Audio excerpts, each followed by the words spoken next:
moments in their life, tried to imagine themselves in the character's place, and somewhere in the background, the headlights of a truck are shining, illuminating the bloody puddles on the road.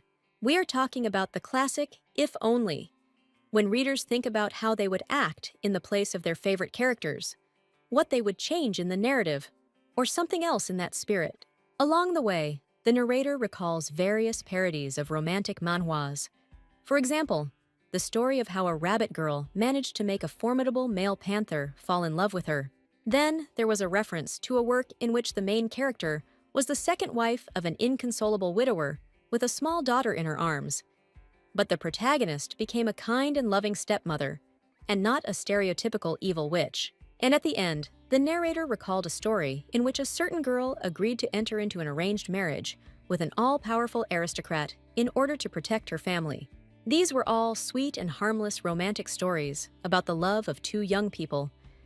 But right now, the protagonist was having a hard time holding back tears of horror. And this is not surprising.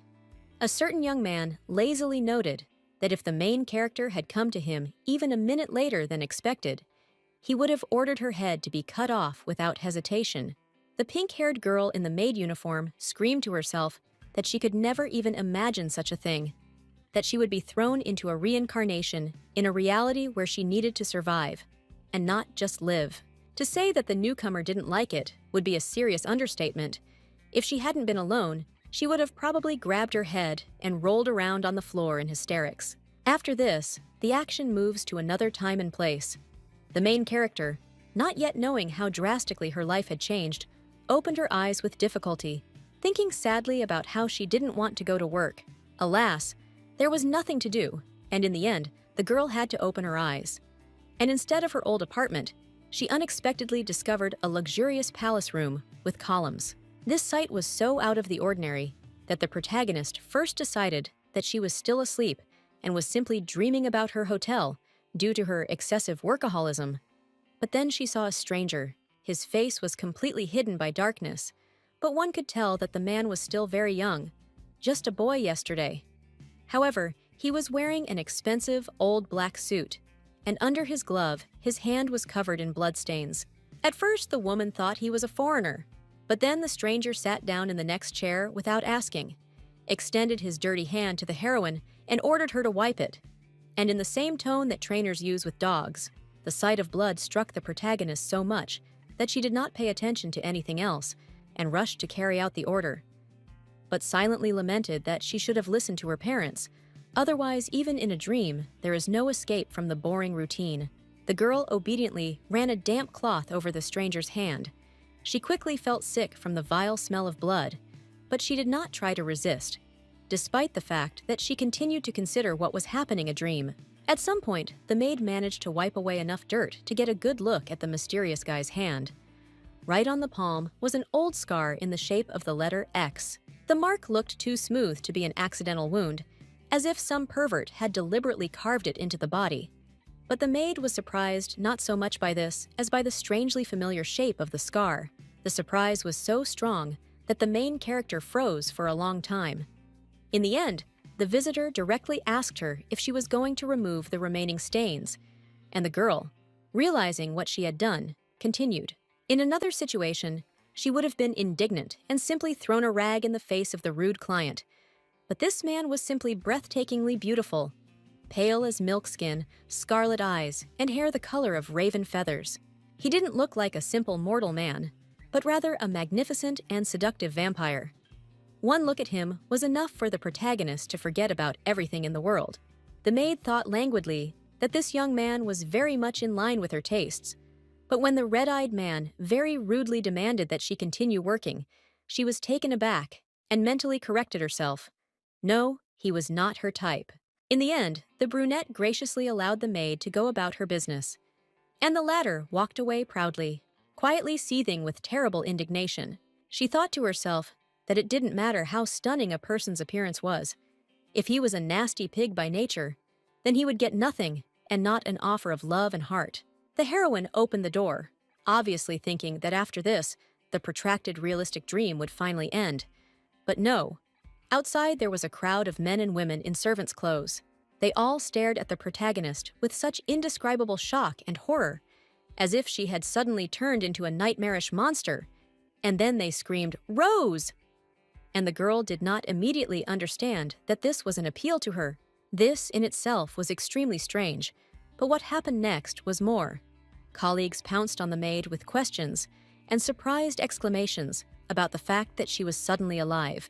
One woman even grabbed the traveler by the hand and, with a pleading look, asked her to answer if everything was okay with her. And only after that did the heroine notice how true the dream was. Apparently, it was someone else's touch. It felt no different from the touch of another person's hands in reality.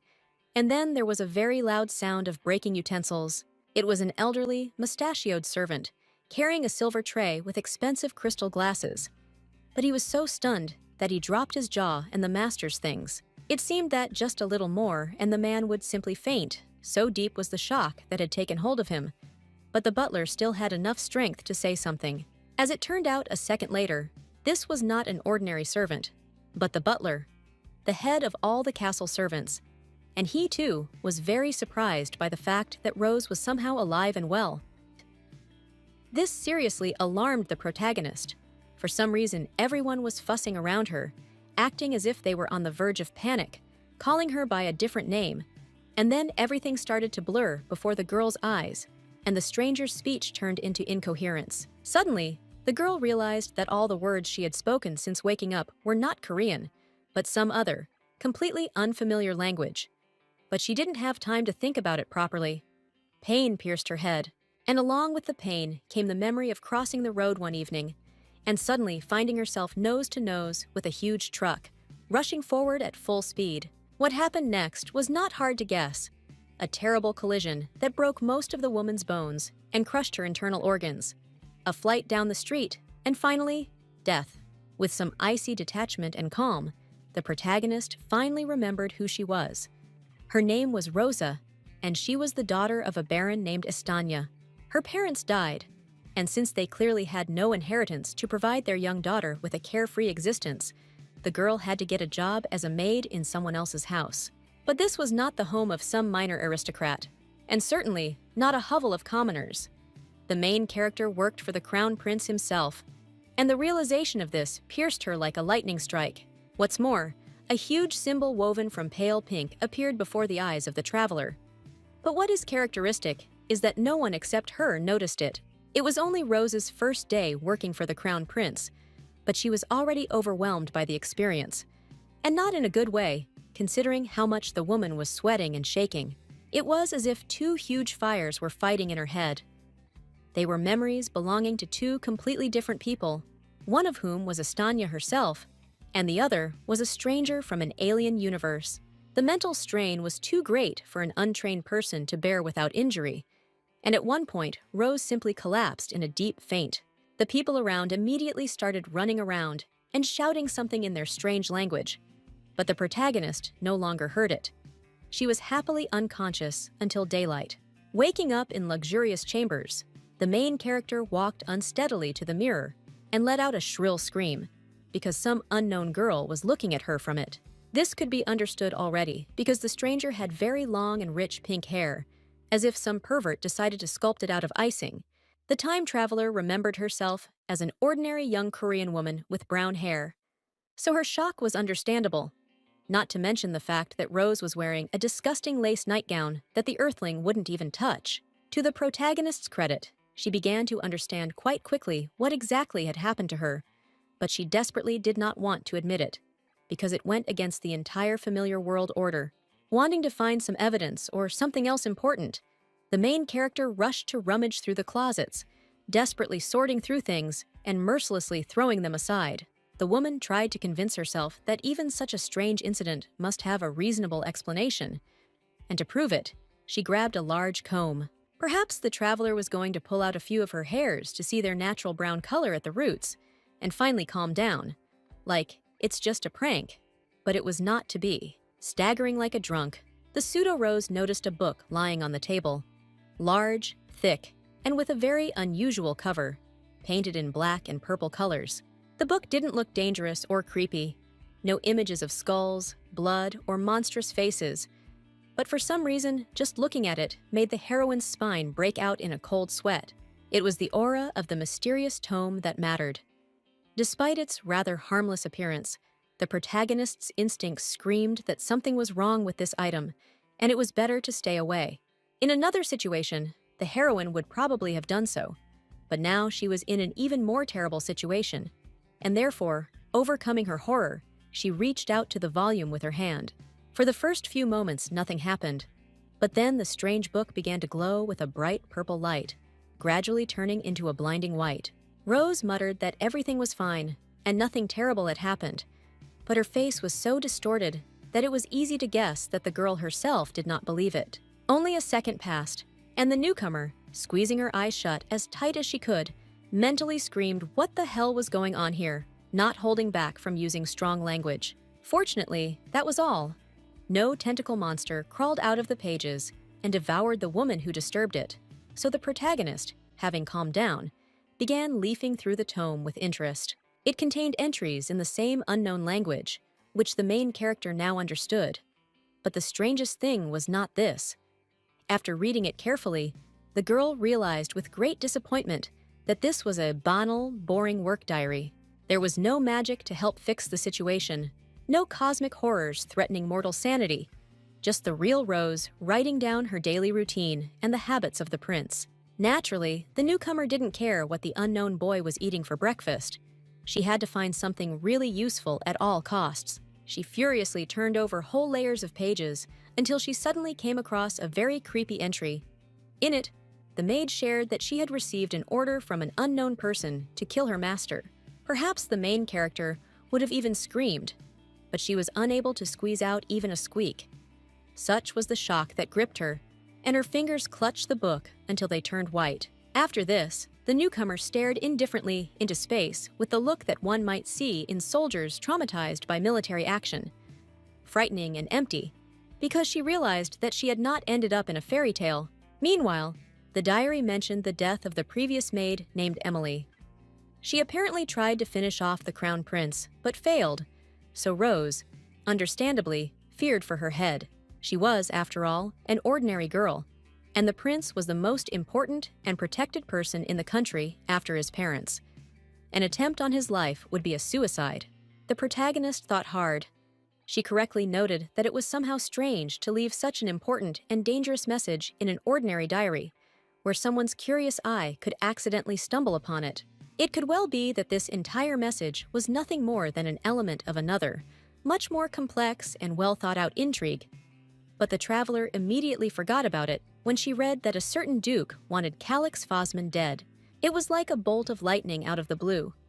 Memories of cleaning the hand of a stranger with an X-shaped scar on his palm flashed before the pink-haired girl's eyes. Now the traveler realized why that strange mark seemed so familiar to her, and where she had heard that unusual name.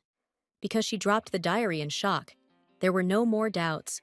The girl really had been transported to another world after her death, and not just any world, but one that exactly matched the work she knew from her past life. Realizing something like this would be a deep shock for any person, and the protagonist was additionally worried about her family, friends, and career. After all, she was not some lonely vagabond. She had many people and things dear to her heart on Earth. The situation was very unpleasant, but the main character understood that hysteria would not help in any way, but on the contrary, would only worsen the already difficult situation, so she managed to pull herself together.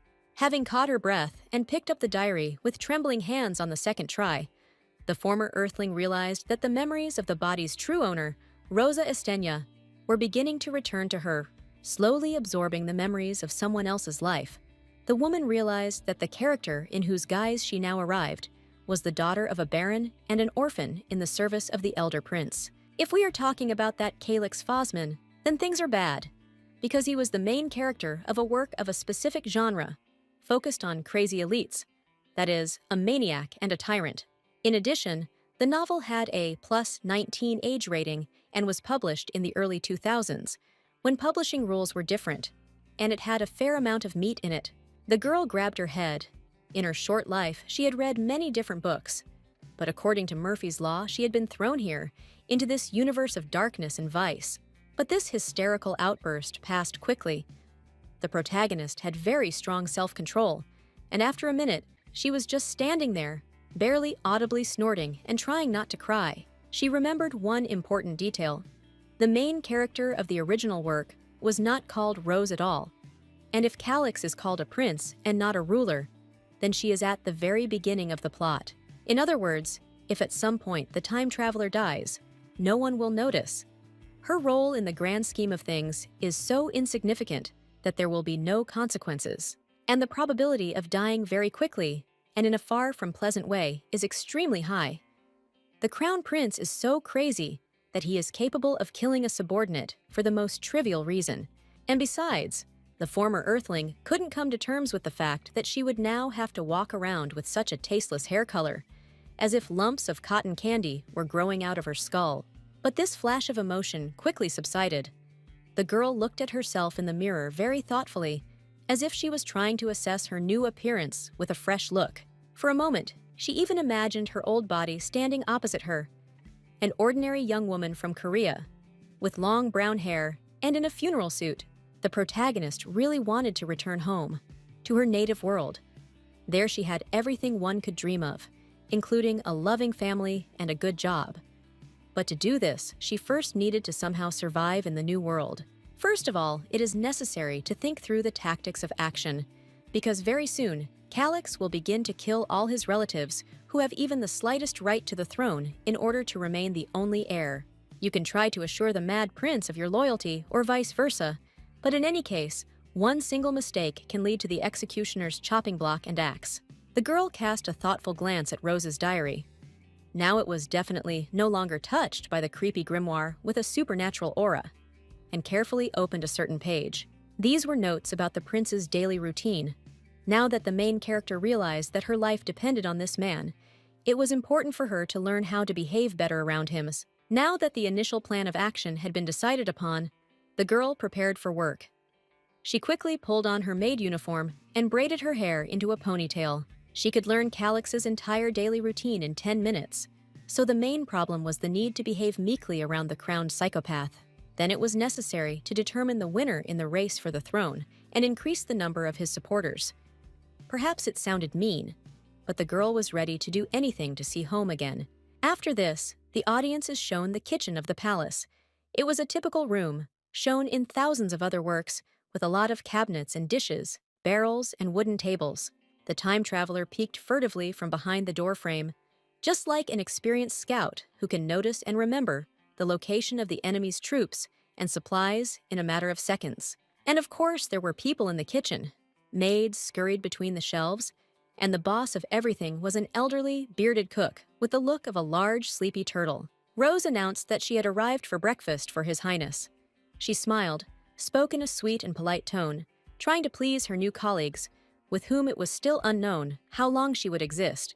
The chief was not particularly impressed. He only put his hairy palm to his chin and lazily noted that he had heard about Calyx's new personal maid. The man cast a searching, assessing glance at the girl, as if he had turned from a turtle into a deadly snake in an instant, so that the protagonist noticeably tensed up. In the end, the cook noted with a sly grin that the maid's head was still on her shoulders, and the time traveler answered as calmly as possible that yes. But in her thoughts, she exploded with sarcasm about this. Pushing the sarcasm and malice as deep as possible, Rosa Estenia sweetly chirped what the prince was having for breakfast, and the cook rudely asked why she needed to know that. Here the girl's gaze fell on the tables. There were steaming pots on them that looked as if they were filled with dirt, and a pack of sausages had obvious spots of decay. There were dishes lying nearby, also dirty, scattered haphazardly, and nearby there were many brown stains, the origin of which I didn't want to think about in principle. And as the icing on the cake, a disgusting black cockroach ran nearby, not embarrassed by anyone, and the former dugout was so disgusted that she was not able to respond right away. With even greater difficulty pushing her disgust into the depths of her soul, the maid awkwardly scratched the back of her head and admitted with embarrassment that she had indeed started working only recently and wanted to be prepared for the unexpected. The cook thought again. It seemed as if scales visible to him alone appeared before his face, on which the man was weighing the weight of the pink-haired girl's arguments. Eventually, he said that the servants didn't need to know such details, and then the protagonist chose a different tactic. She whined good-naturedly, like, "Well, what should I tell you?" This was indeed important information. Calyx could easily kill for not salting the soup enough, so the chef quickly gave in and agreed to demonstrate the dish. Fosman may have been a crazed killer, but he certainly had a taste for cooking. He preferred very hearty vegetarian dishes to start the day. The bearded man asked Rose with a sly grin if she would be able to remember all these culinary masterpieces, and the girl again flared up with indignation. After all, she was taken for a fool with a chicken brain.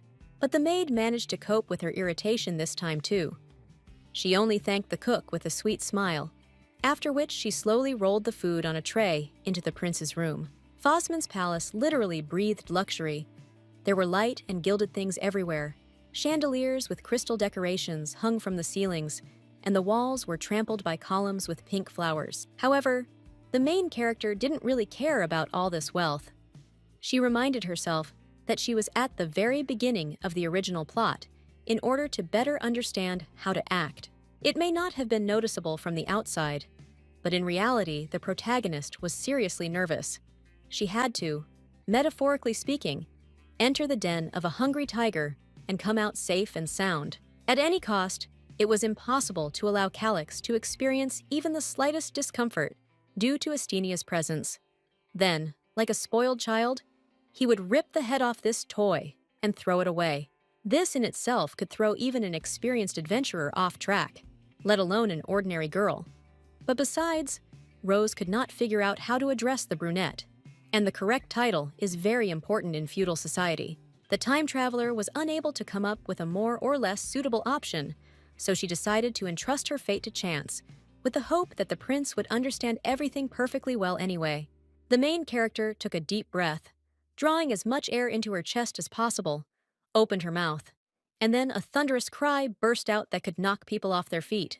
The protagonist warned His Highness that breakfast was finally ready, as if she had been possessed by the ghost of an ancient state herald who announced victories and defeats in wars. But there was no reaction to this performance.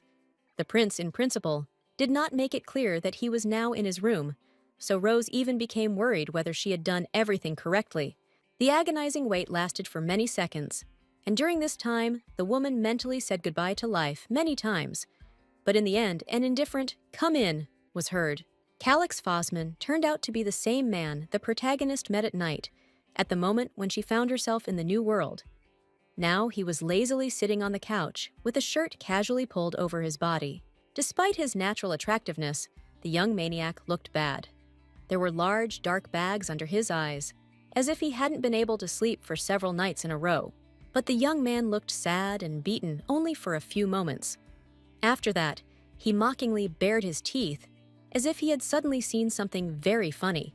Pointing his finger towards the clock tower, the prince joyfully announced to the main character that if she had shown up just a minute later, the young man would have ordered her head to be cut off, and he openly admitted that he regretted it very much. The mad prince watched with great pleasure as the unfortunate woman begged for mercy until her death, and the protagonist, with great difficulty, refrained from showing her true emotions. As it turned out, the original novel, which, by the way, was called Empire of the Blood Moon, said almost nothing about Calyx's biography. Even if he had a tearful, difficult childhood, the author did not consider it necessary to describe it. But the newcomer remembered very well that the brunette loved the main character of the original story, and sincerely, and even reverently, without trying to seriously threaten to get acquainted with the executioner's axe. Of course, later the young man became a sovereign emperor and killed everyone who even looked at him sideways. But the point of the plot was not in this, but in the classic love between Beauty and the Beast. But at the moment, the former dugout tried her best to appear indifferent to his threats. But it was not easy at all. Cold sweat ran down her skin, and in her head, one curse word after another sounded. For a moment, the protagonist forgets herself and mentally calls herself by her old name, Lee Che-rin, but then immediately pulls herself together and orders herself to concentrate, because her life is at stake. The girl, with the most amiable smile, declared that she would always arrive on time, And this hypocrisy was achieved with very little difficulty. Her experience working in a large Korean company was making itself felt. In response, Calyx looked at Rosa with the same look that a dead fish that had managed to rot in the sun gave visitors. There was not even indifference in it, but absolute emptiness. It lasted for several very tense seconds. One might have thought that the crowned psychopath would at some point simply pounce on the woman like an animal. But no, he simply turned away. Rose stood there, neither alive nor dead, with a smile plastered on her face. She felt like an inexperienced trainer, forced to work with a very dangerous and unpredictable predator. The most terrible thing was that it was impossible to tell from Fossman's face what emotions he was experiencing at the moment, but the maid preferred to believe that she had accomplished the task. Perhaps at this point, she would have bowed respectfully and hurried out of the room so as not to test her luck any further. But at some point, something else caught her attention. It was an outer garment, very similar to the one the prince had worn that night, and it was now lying carelessly on a hanger, as if it were ordinary rags and not a jewel. Someone else might have ignored this, thinking that the rich were allowed to be careless with luxury, but the protagonist immediately realized that something was wrong. And then there was the rest. The time traveler mentally listed all the dishes that Calyx had for breakfast, and it dawned on her that all this greenery would not be able to feed a tall and healthy guy. One might get the impression that Fossman, for whatever reason, decided to become an ascetic, and therefore deliberately ate less than his body required. But the girl had a completely different thought. Was the prince really a black sheep? And were his relatives giving him a minimal ration simply to avoid gossip in society? It sounded tragic, but the main character immediately reminded herself that this was absolutely not her problem.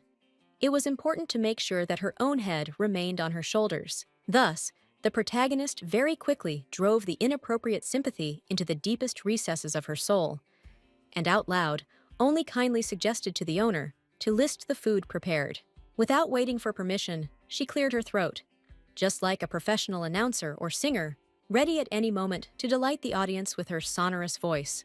The woman, with an inspired look on her face, listed all the dishes that the sarcastic chef had prepared for the heir to the throne that morning, not even missing the appetizers. Calyx himself listened to this gloomily, like a thundercloud. It seemed that the mere presence of the main character irritated him to the point of grinding his teeth. But for now, the guy held back. When it was finally her turn to drink, the protagonist herself clearly realized that she had made a serious mistake. But, unfortunately, it was too late to retreat. Very slowly, Fossman began to rise from the sofa. The atmosphere immediately deteriorated, as if on the eve of a thunderstorm, and Rosa tried in horror to understand what she had done wrong. The brunette loomed over the stunned heroine. Perhaps he had health problems, but Calyx was still a good head and a half taller than the maid, and he really did get extremely angry. The young man was not yet yelling or using his fists, but his voice began to sound more like a growl, and his hand seemed to stop on the wall next to Estinia's head. For a moment, the woman vividly imagined this picture, how she, frozen in deep horror, was being wrapped with the tail of a huge poisonous snake, ready to use its fangs at any moment. The eldest prince asked, "What kind of tricks are these?" And the unfortunate maid, in a trembling voice, admitted that she had no idea what kind of tricks the young master was talking about. This question only seemed to anger the man even more. He grinned predatorily and asked if this was some kind of new strategy, casting a close look at the protagonist. Feeling like a weak and pathetic mouse, the newcomer suggested that if His Highness didn't like the food, she would simply tell the cooks to quickly whip up something else. With a contemptuous grimace, the brunette abruptly pulled his hand back. As if in the place of the main character, there suddenly appeared a disgusting pile of garbage, which was disgusting even to look at. In a cold tone, Calyx asked Rosa who she was anyway, and the girl, with difficulty suppressing her indignation at such boorish behavior, calmly admitted that she was his personal servant. But this answer did not satisfy him either. Fossman said that he had not asked about this, and Estenier had to make even more effort not to show his anger. Like, "You can't please this psycho in principle." Meanwhile, the brunette began to rapidly lose patience. For the first time in the story, he raised his voice, interrogating the protagonist about her true nature, whatever that meant. But the fear of death finally left Rose. With a kind smile, she repeated that she would simply ask for a different meal, and mentally added maliciously, after many years of working in a hotel for rich and noble clients, she would not be fooled by such a trick. Calyx measured his vis-a-vis with a very intent look, but there was no longer that contempt and hidden anger in it, only slight irritation and sincere curiosity. The silent exchange of glances continued for some time before the young nobleman finally ordered everything to be cleared away. And Rose did not argue, realizing that she had gotten off very lightly. To keep up appearances, the protagonist bowed low and promised to convey the order to the chef to make other food. But Phosmus only waved his hand indifferently. The young man had grown tired of Astenia's presence, and he just wanted her to finally get away. But the heroine forgot all her promises and continued to pester the prince. However, formally, the reason was quite reasonable. The girl picked up the carelessly thrown things and enthusiastically offered to mend them if the prince was not going to go out anywhere today. Perhaps here, Calyx's rather frayed nerves would not have been able to withstand it, and he would have grabbed a weapon hidden somewhere. But Rose, as if sensing this, chose this moment to say goodbye and run away. The young man stood there for a long time, looking at the door with his face distorted with surprise, as if he were the man forced to deal with an unpredictable madman. After this, the action moved back to the kitchen, where the maids were relaxing. Some were discussing the latest news with a friend, while others were quietly eating before continuing with their work. The traveler belonged to the latter. She was sitting on a bench and slowly devouring some dish when a strange sound was heard nearby, vaguely reminiscent of her name. Soon this drawn-out distant "Ruse" transformed into a thunderous cry of "Rose!"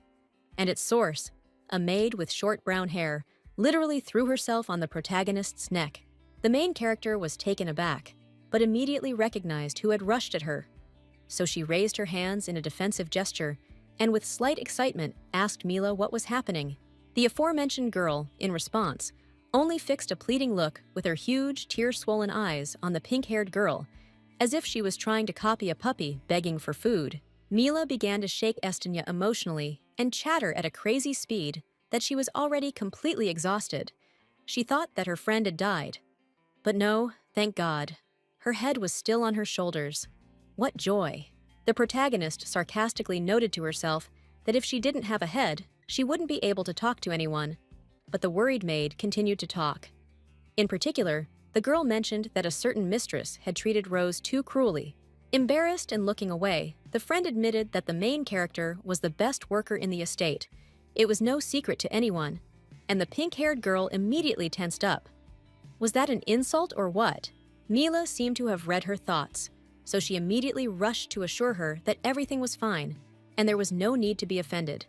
She didn't mean anything bad. She then admitted with disconcerting candor that since Rose was the youngest member of the staff in terms of experience, she was the one who made the most mistakes, and the woman reasonably asked why she had been made the prince's personal servant. In response, the brunette looked intently at her friend, and then quietly asked if she really didn't remember, clearly perplexed as to how she could have so quickly thrown this memory out of her head. However, the dark-haired one reported that the real Estenia had once broken a very expensive plate, and this was the reason why the mysterious lady got angry. After this, the main character froze for a moment. She really remembered that moment, as if scenes from some movie suddenly flashed before her eyes. Smiling falsely, Mila assured that there was no reason to worry. Rosa herself knew perfectly well that if a certain person became the personal servant of the crown prince himself, in her mind, the protagonist finished this sentence for her. Working for Calyx was not a reward at all, because there was simply no chance to survive Phosmus's numerous whims and outbursts of anger. The traveler became acutely aware that she had been thrown into an arena where a huge, hungry predator lived, and it was only a matter of time before the beast got hungry enough for its next meal. But at the same time, it all looked somehow strange. Although the girl did not yet know what exactly, but in general, the heir to the throne was very sensitive to those who entered his chambers, repaired things, and delivered food. For a moment, the main character remembered the brunette's face when he threatened her. The young man did not disfigure his face with crazy grimaces and smiles, but his grin still gave off a chilling cold.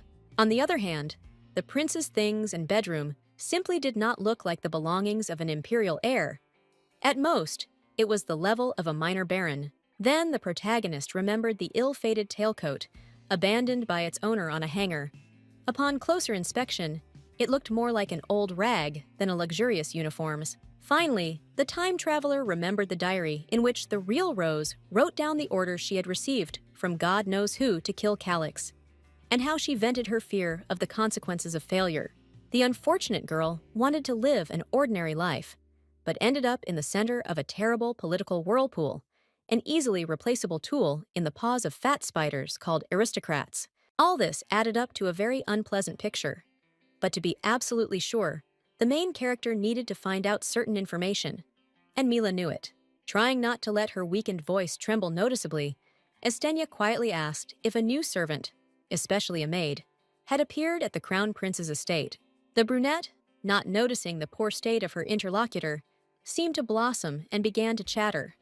Of course, Madame had recently brought a new girl, but how did Rosa find out about this? And only after not waiting for an answer, the naive woman finally realized that something was seriously wrong with the protagonist. She sat like a statue, staring into space, and noticeably turned pale. Of course, everything was not good. Everything was just terrible, to such an extent that the newcomer wanted to scream at the top of her lungs, roll on the floor, and tear her hair out. All this meant that the authorities had already prepared another unfortunate girl as a victim, and also that Estenia herself had only a few days, if not hours, left to live. The audience is then shown the maid taking up the mantle of narrator once again, this time sharing her theory that Calyx is not the scumbag he is made out to be. It is quite possible that the previous women who entered his service as personal maids were in fact murderers, so the young man did not so much kill as defend himself. All these executions were not the whims of a perverted psychopath. The heir was simply defending his life, and no sane person would tolerate a dangerous killer at his side. Rose thought hard. The whole world around her at that moment ceased to exist for her. Only numerous conjectures, scattered facts, and theories of varying degrees of coherence remained. On the one hand, as far as she could tell, Phosmus's maids were usually disguised professional killers, real ruthless predators. But when they weren't there, the lot fell to innocent girls who had never laid a finger on anyone. They were simply unlucky enough to find themselves between a rock and a hard place. The real Rosa Estenia clearly belonged to the second category. If what was written in the diary was true, then she was never an assassin, but an unknown duke forced her to take on this job. And the housekeeper, whom the same Mila respectfully called Madam, was clearly part of the mysterious aristocrat's conspiracy. After all, she was directly responsible for hiring the maids. Therefore, considering the speed with which this cunning fox prepared a replacement for the pink-haired maid, another innocent pawn of this devilish game, there could only be one conclusion. The new girl is one of the real cold-blooded killers who will finally have to do what her numerous predecessors failed to do. The schemers only need to perform two basic steps: make room for the disguised killer, and then make sure that any potential witnesses are silenced forever. In other words, even if the main character is not finished off by a paranoid brunette, the attackers themselves will simply stick a blade into her belly, choosing the right moment. The protagonist began to shake as if she had grabbed an electrified wire with her bare hands, and Mila asked fearfully if everything was okay with her friend. The time traveler finally gave vent to her emotions, with thoughts of, "Why was I transported to this particular novel?" She screamed with such force that people throughout the palace and the surrounding area became worried. Where did the bolt from the blue come from? Was it really the wrath of God that fell upon them? An unknown amount of time passed. Rosa Estenia fell backwards onto the bed, just like a normal person tired from a very long working day. And so it was. The main character was first and foremost a maid, so during the day she had to clean a crazy number of insanely dirty rooms. However, her experience working in a hotel from her past life did her a good turn in this regard. And besides, all the maids were entitled to time to rest after completing their duties. Already not bad. Realizing this and smiling at the gifts of fate, the protagonist straightened up abruptly and turned around. Next to her lay the ill-fated diary of the real Rose. Carefully taking the book in her hands, the new Estenia sighed heavily.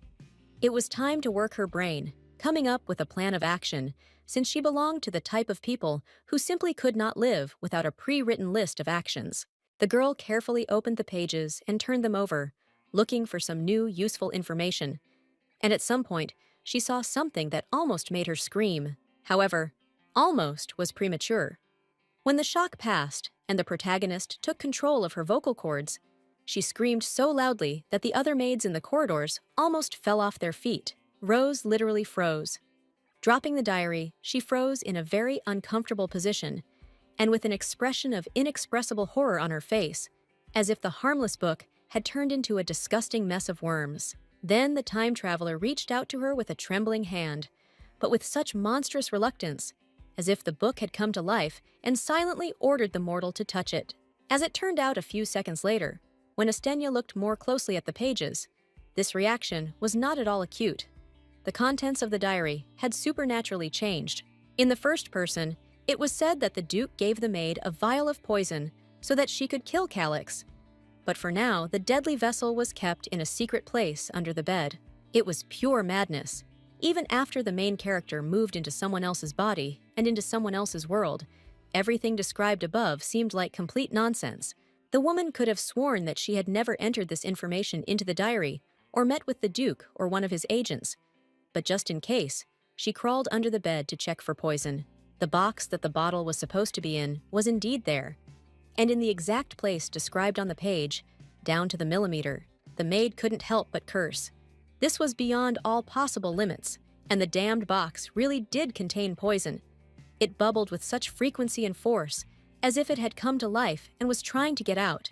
Looking at this purple liquid with disgust and fear, the girl asked herself a very reasonable question. What should be done next with this disgusting find? For a few moments, the girl continued to sit, neither alive nor dead, and then she turned sharply and rushed towards the ominous diary, grabbing a writing pen along the way. Frowning in concentration, the pink-haired maid wrote just 2 short words on a blank sheet of paper. "Who are you?" Hoping in this way to get in touch with the mysterious essence of the book. A minute passed, then another, then a third and a fourth. No answer followed. No words appeared on the sheet of paper, and not even thunder rumbled outside the window. Feeling like a complete fool, the protagonist couldn't stand it and screamed furiously, demanding at least some kind of answer from the mysterious creature. After all, Tom Rattle's diary in Harry Potter communicated exactly like that. And this one, look, is keeping silent. Again, the minutes of agonizing waiting passed without any result. Even if the mysterious observer and chronicler existed, he was not going to enter into conversation. The main character waited for some time, for at least some reaction that could be interpreted as an attempt at communication, but eventually gave up and threw down the pen. Leaning back in her chair and sighing heavily, the girl admitted that if the diary suddenly really answered her, like Voldemort's Horcrux or something else, it would be very creepy. The girl glanced sideways and noticed something else. It was a small spherical bottle in which the remains of some pink liquid, reminiscent of oil, were splashing. Unlike the poison the Duke had sent, this substance looked completely harmless, like a regular skin cream or hair shampoo, but Rose smiled contentedly. The protagonist clearly had some kind of plan in mind, because she quietly gloated and reached for the 3rd bottle of perfume on the dressing table. Estenia was ominously anticipating the possibilities that all these things opened up for her. And to emphasize her gloating, the girl's teeth sharpened, her eyes turned red, and her voice turned into a satanic bass. With all these intrigues, worries, and work, the first day of the girl who ended up in the universe of the Empire of the Blood Moon passed. The sun had long since set, giving way to numerous stars. Calix Phosmus stood in front of the mirror and looked at himself with discomfort. He was wearing a very expensive and luxurious white suit with many decorations, but the prince looked as if he had been forced to wear smelly rags. After a moment's hesitation, the heir to the imperial throne entered the hall, and he was literally drowning in a silvery glow, as if some wizard had managed to make the walls and furniture out of moonlight and silver. As it turned out, it was his own room, and it acquired such a wonderful appearance thanks to a simple cleaning. And besides, there was a gift on the prince's bed. It was the brunette's old black and red tailcoat. The protagonist had fulfilled her promise and mended it, And now Calix looked at the restored clothes with a strange longing. It is unknown what Phosmus was thinking, and what he would have done in the end, because the main character seemed to appear from underground with an invariable bow and clarification. Would His Highness like to have some tea? The red-eyed youth turned a lazy gaze towards her, and even the most experienced psychologist would hardly have been able to find out what the Emperor's eldest son was thinking about at that moment. Estenia smiled even wider, literally radiating light and positivity from every cell of her body. And mentally she gloated, because she was going to become as perfect a servant as possible. In the end, the prince turned away and indifferently noted that Rose knew how to go out of her way, and that she could do as she pleased. The prince's whole appearance screamed how indifferent he was to such things. Luckily, he didn't see how Rosa scowled angrily, scowled, and clenched her fists. She had been exhausted all day, scrubbing the mansion of the crowned idiot. And he, you see, was too lazy to say a simple, "Thank you, you tried hard." As the comedy would have it, it was at this moment that Calix turned sharply, casting another sullen glance at his subordinate, and she shuddered in horror from the surprise. The girl panicked. Could the brunette have somehow read her thoughts? And she even mentally apologized, because after that trick with the diary, telepathy did not seem like something out of the ordinary. Luckily for her, the man wasn't angry. Phosmus started asking the question, why? But never managed to finish it. Unforeseen circumstances intervened. There was a polite but insistent knock on the door. An unknown man who called himself Roel was asking permission to enter, unwittingly destroying the atmosphere of the moment. The protagonist quietly cried and pressed her hand to her heart. She was already imagining how an angry Calix would interrogate her, but at the very last moment she got away with it. But it was too early to relax. As soon as she realized that the unexpected visitor was called Roel, the face of the newcomer was distorted by a new attack of quiet hysteria. This was the name of the deuteragonist of the Blood Moon Empire. That is, the second most important character after the main character, who was the eldest prince, Phosmus himself. The door creaked very quietly and slowly, as if the visitor himself was afraid to disturb the red-eyed guy. Then, a long-haired blonde head appeared in the passage. Finally, after this, Roel himself appeared. He was a very handsome young man with broad shoulders, blue eyes, and long snow-white hair. And instead of ordinary clothes, he wore a guard's uniform. After that, the focus of the story briefly shifted to Mila, who was carrying a warm, steaming pie, and thinking that Rose had been having such a hard time lately that she could use some relief in the form of a delicious treat. At the present moment, the two men were discussing different matters. The prince was sitting at his desk, his subordinate was standing opposite him, and no one was paying attention to the modest servant. Right now, she was performing her direct duties, pouring drinks for the high-ranking gentleman, while trying to appear as quiet as a mouse and as low as grass. The protagonist was nervous, and it was easy to understand why. She was present in person during a conversation that was very important for the world around her. However, as it quickly became clear, there was a much more compelling reason for the cold goosebumps on her skin. She was afraid that the tea would be poisoned, and she could not try to go to her forefathers without risk. For a moment, she even imagined this picture, how her soul, in the form of a stereotypical angel with a halo, white wings, and in a burial shroud, flies out of the grave. She could have quietly eaten herself for a long time before another hysteria occurred. But fortunately, she was able to quickly turn her attention to someone else. The white-haired youth was named Roel Chris. He was not just a warrior, but a member of a knightly order, and also a confidant of Calix, one of the few he trusted. Unlike his master, whom those around him perceived as a crazy maniac, the blonde was a very nice and good-natured person, so the heroine was not afraid of him. True, in the end, the relationship between the two heroes deteriorated very sharply, and the reason for this turned out to be a woman. Chris fell in love with the protagonist of the original story, whom Phosmus also loved. This tragedy was still a long way off, but the newcomer still felt like she was on pins and needles, knowing what kind of opponents the brunette and the blonde would eventually become, while Estenia was mentally promising herself that she would never, under any circumstances, interfere in the relationship between two men. The knight informed the prince that the necessary information had been received.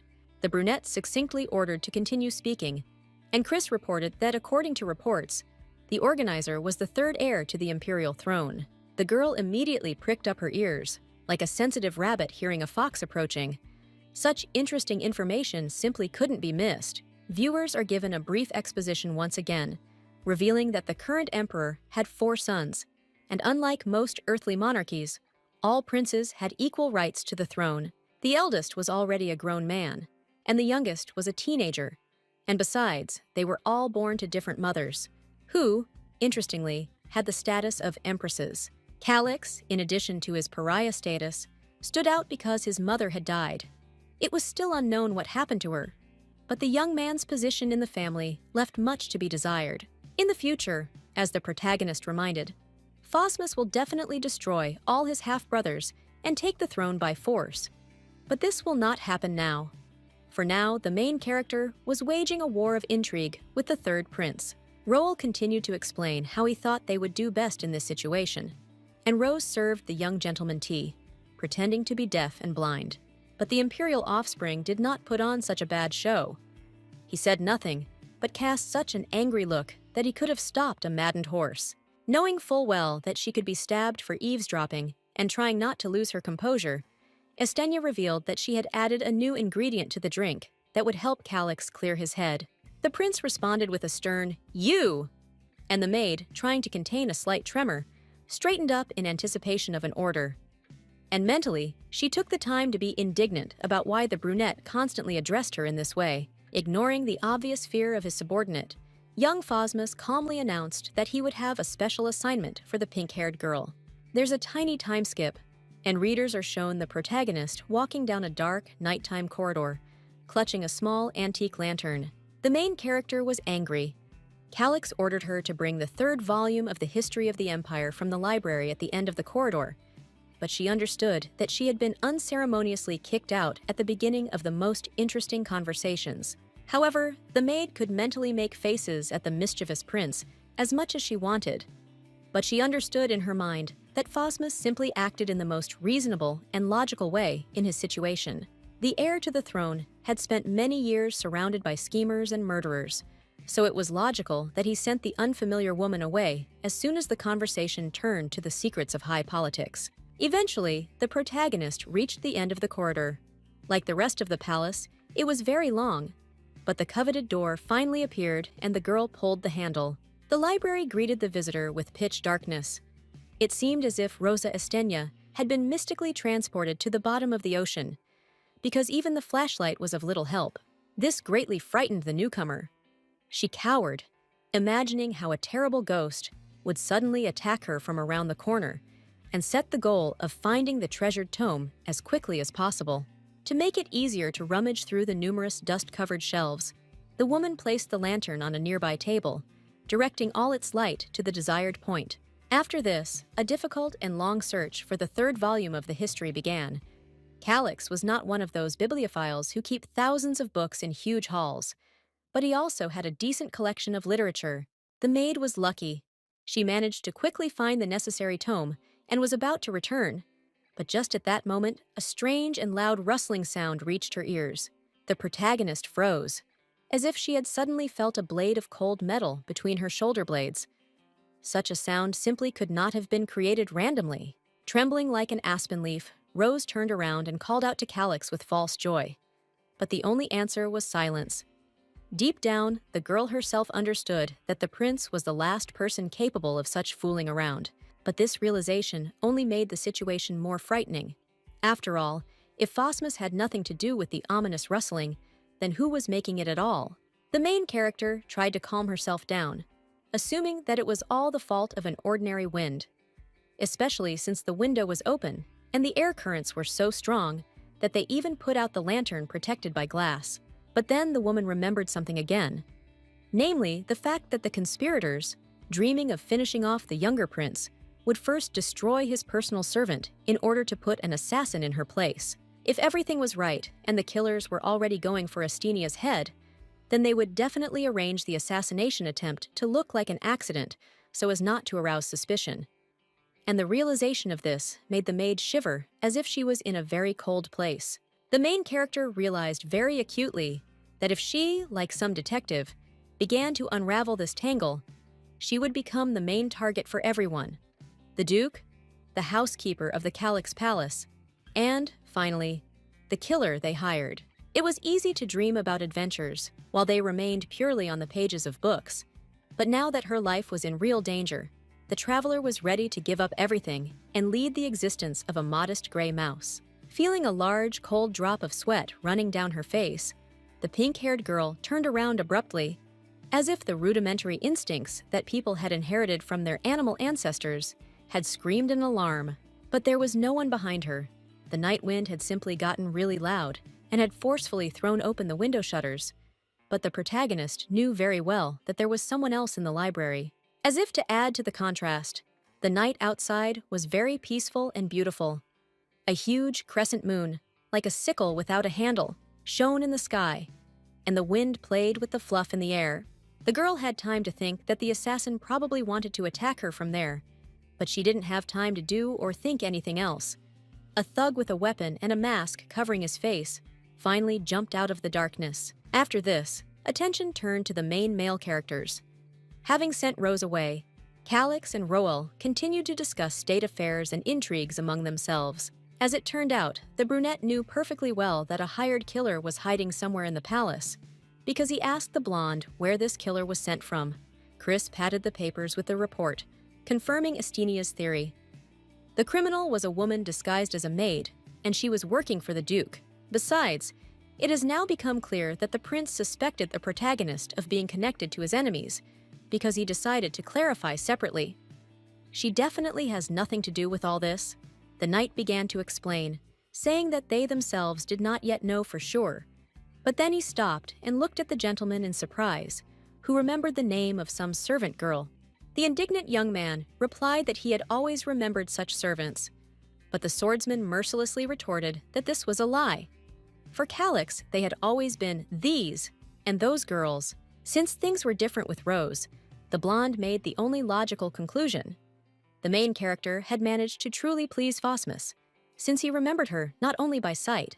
The younger crown prince reflexively stroked his old tailcoat with his hand, the same one that had been hanging on a hanger for an unknown amount of time until Estenia had finally mended it. This small gesture of altruism really meant a lot to the young man, but he would rather bite his tongue out than admit such a thing, and the prince was about to explain to Roel that he was talking nonsense. The white-haired swordsman raised an eyebrow in surprise.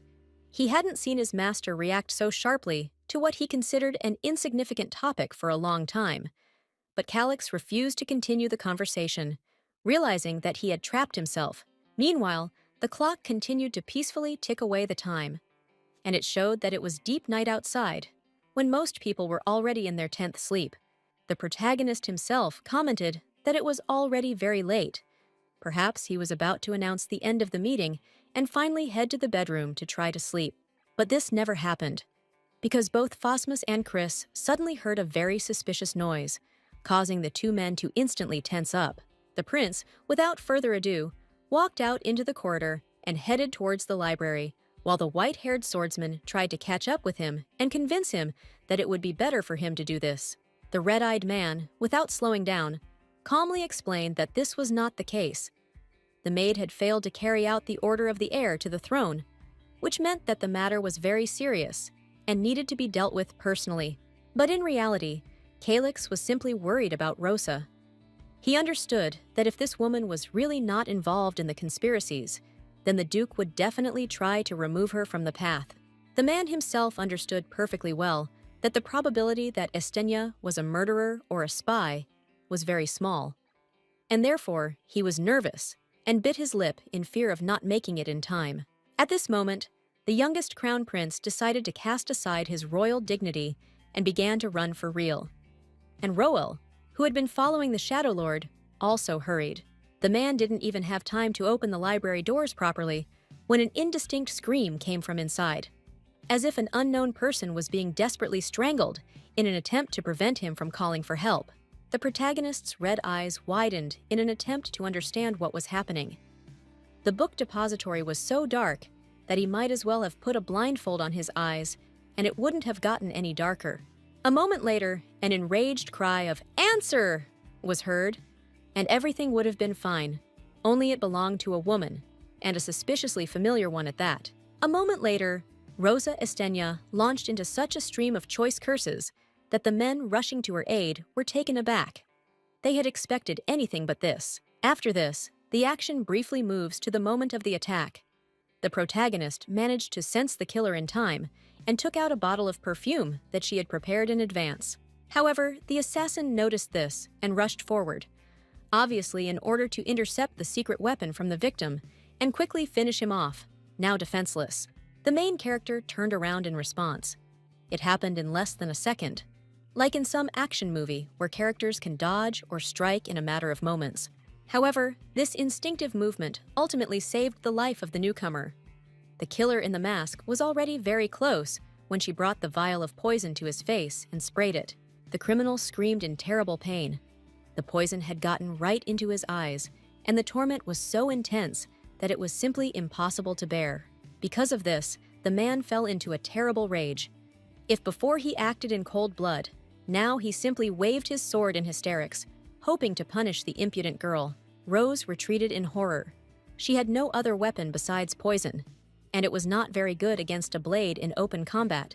So the girl tried to dodge and cover herself with at least a thick volume of the history of the Empire. At some point, the killer delivered a powerful chopping blow from above and cut the book into 2 pieces, to the horror of the protagonist, since the purpose for which she was sent to the library in the first place was destroyed. The killer continued to writhe in pain and rage. He even angrily and accusingly shouted at the main character, like, "Don't you watch where you're spraying?" But the girl, naturally, did not feel guilty. After all, it was not she who attacked the guy with an attempt to cut his skull. So in response, she no less angrily asked the assassin who he was anyway. Of course, the killer didn't even think to answer this question. Instead, he made a wide, random swing with his blade. And this time, Estenya managed to jump away only by a miracle. Trying to suppress the trembling in her voice, the girl declared that the bottle contained poison. While doing so, she stepped back and grabbed a large vase of flowers that stood on the table. The poison was from the Duke and was originally intended for Calyx, so the unlucky mercenary should soon die. But the man did not believe it, deciding that it was all just nonsense. In a rage, he went on another attack, focusing on the victim's voice, and she, in horror, finally tried to lift the damn vase. It was so heavy, as if it were made of metal and stone. But in the end, the pink-haired girl managed to do it, and brought the decorative ornament down on her opponent's head with such force that his eyes popped out of their sockets. The protagonist felt no sympathy for her enemy. After all, he attacked her, an innocent woman, first, and tried to hack her to death without any sympathy. Fortunately, that was the end of it. The defeated killer lay on the floor, moaning weakly, and the girl stood over him, barely catching her breath after the deadly fight. Torn apart by nervous laughter from the realization of the danger she had experienced, the woman declared that, yes, she was just an ordinary servant, but even the best killer would not be able to do anything if he was blind. Rose then grabbed the sword and demanded an answer from the unsuccessful assassin, who sent him, but the man was too exhausted and stunned to say anything. Still having trouble comprehending the ordeal, the maid furiously jumped onto her opponent's back and began mercilessly trampling him in an attempt to make him talk. She beat the unfortunate killer like this for a long time, so that at some point the guy even mentally prayed for a short break so that he would have the opportunity to respond. It was during this activity that the protagonist was caught by Calyx Fossman and Chris Rowell. The pink-haired girl was so carried away that she did not even immediately hear the creak of the opening door. It was a very awkward scene in the spirit of low-grade comedies. The prince's eyes bulged in shock. The maid froze like a statue from the same shock, and the unfortunate killer continued to lie there. This silent exchange of stunned glances lasted for a long time, until Rose finally dropped the stolen sword, and her victim weakly asked the crown prince for help. Trying in vain to smooth over the impression, Estenya blushed very sweetly, and in a cloyingly sweet voice called Calyx your highness, which made the assassin wheeze painfully. She was about to tell the young gentleman that the man lying on the floor was clearly a murderer, but she was unable to do so. She was so surprised by the red-eyed brunette's grin. The heir to the throne immediately tried to hide it, but it was too late. The protagonist clearly noticed how his lips curved and almost lost her voice from shock. Then she tried to finish her speech, but again failed. because the crown prince came up to her closely with an open smile, and this sight made the main character break out in a cold sweat. Calyx was already a pretty creepy guy, and his smile made that impression even worse. With it, the red-eyed brunette really did look crazy. Trying to somehow dispel this eerie atmosphere, the girl awkwardly took a bottle out of her pocket, into which she poured the poison she had recently received from the Duke. Oddly enough, this deadly substance was very familiar to Phosmus. He determined with one quick glance that it was called Rix's poison, and that in just an hour, the hapless killer would start coughing up blood. Roel, having removed the mask from the guy, recognized him as a palace groom. However, the criminal looked very bad, as if an unknown thug had been punching him in the eyes for a very long time, and with all his might. Without even looking at the traitor, Calyx ordered the loyal knight to clean up the library, after which he again turned all his attention to the protagonist. Having cast an attentive glance with his red eye at the newcomer, the brunette ordered the woman to follow him, and this was said in such a tone that even a madman would not dare to disobey. The maid, of course, obediently followed the master, but she could not shake off the feeling of fear gnawing at her insides. What could possibly be on Phosmus's mind? The main characters returned to the chambers of the imperial offspring. The young man sat down in a soft chair with a regal air, crossing his legs, while the maid obediently waited for permission to speak. The silence lasted for a long time as Calyx studied his new servant with a careful gaze, before finally saying that he wanted to hear an answer from her. The protagonist nodded tensely. She was afraid to find out what exactly the brunette wanted, but she also understood perfectly well that resistance in such a situation would be a death sentence. The man looked even more intently and carefully straight into her eyes, as if trying to burn a hole in the newcomer, and in a cold tone ordered her to tell him who she really was. A single drop of sweat rolled down the maid's cheek again. She smiled wearily, wondering how best to answer such a delicate question. The protagonist simply could not tell the guy that she was a resident of a completely different world, where his own universe was nothing more than a book. And the prince already knew that the heroine here was a servant and the daughter of a minor baron. The girl thought for a long time, and at some point, the main character decided to hurry her up. He didn't say anything, but he cast such an intent gaze that words weren't even necessary. The pink-haired girl swallowed hard. She realized that there was no way she could delay any longer, so she decided to go for broke. It was time to act, and then come what may. Rosa Estenia honestly admitted that before entering the service of the crown prince, she received a vial of poison from the Duke to kill his highness. However, the woman never figured out what to do with this muck. The traveler mentally added that if a person is not naturally deprived of brains, then he will know when and before whom he needs to bend his knees in order to stay alive. That's exactly what she did now. Pride is pride. But the main character still desperately wanted to survive in this cruel medieval world and find a way home. And for the sake of this, it was quite possible to humiliate herself. There was no longer a hint of her former insolence in Rose. On the contrary, she now demonstrated with her whole appearance the utmost respect and humility before her master. Estenia bowed before Phosmus as if he were not a man, but an incomprehensible deity, and took a solemn oath to sincerely care for her master from this moment on. In this way, the maid tried to convey to the paranoid prince that she was entirely on his side, and therefore did not pose any danger. This passionate speech really impressed the cold-blooded brunette. Calyx even changed his position, leaning closer to the protagonist and not trying to hide his satisfied grin. Looking at the girl with interest, the main character asked how, in fact, she was going to take care of him, since he, no matter what, remained the heir to the throne. In response, the maid said one single word. It was very simple, but contained a huge amount of love and feelings, and that word was food. The younger Phosmus raised an eyebrow in surprise. He clearly expected that Rose would shower him with various arguments, hints at some alliances and political advantages, but not this. Remembering the disgrace that had been going on in the royal kitchen, Estenia assured the master that the premises needed to be thoroughly improved. After all, Calyx was a prince and deserved to be treated accordingly. Of course, the main character wasn't going to limit herself to just food. She also vowed that she would clean for the young man, mend his clothes, and do everything to make him feel as good as possible. The protagonist gave her a very strange look. It was equally filled with embarrassment, longing, and timid hope. But in the end, the brunette asked, "Does the woman know that he is the son of a traitor?" The heroine quickly guessed that they were talking about the incident with the former empress. And it was apparently the reason why the brunette was treated with apprehension, fear, contempt, but not respect.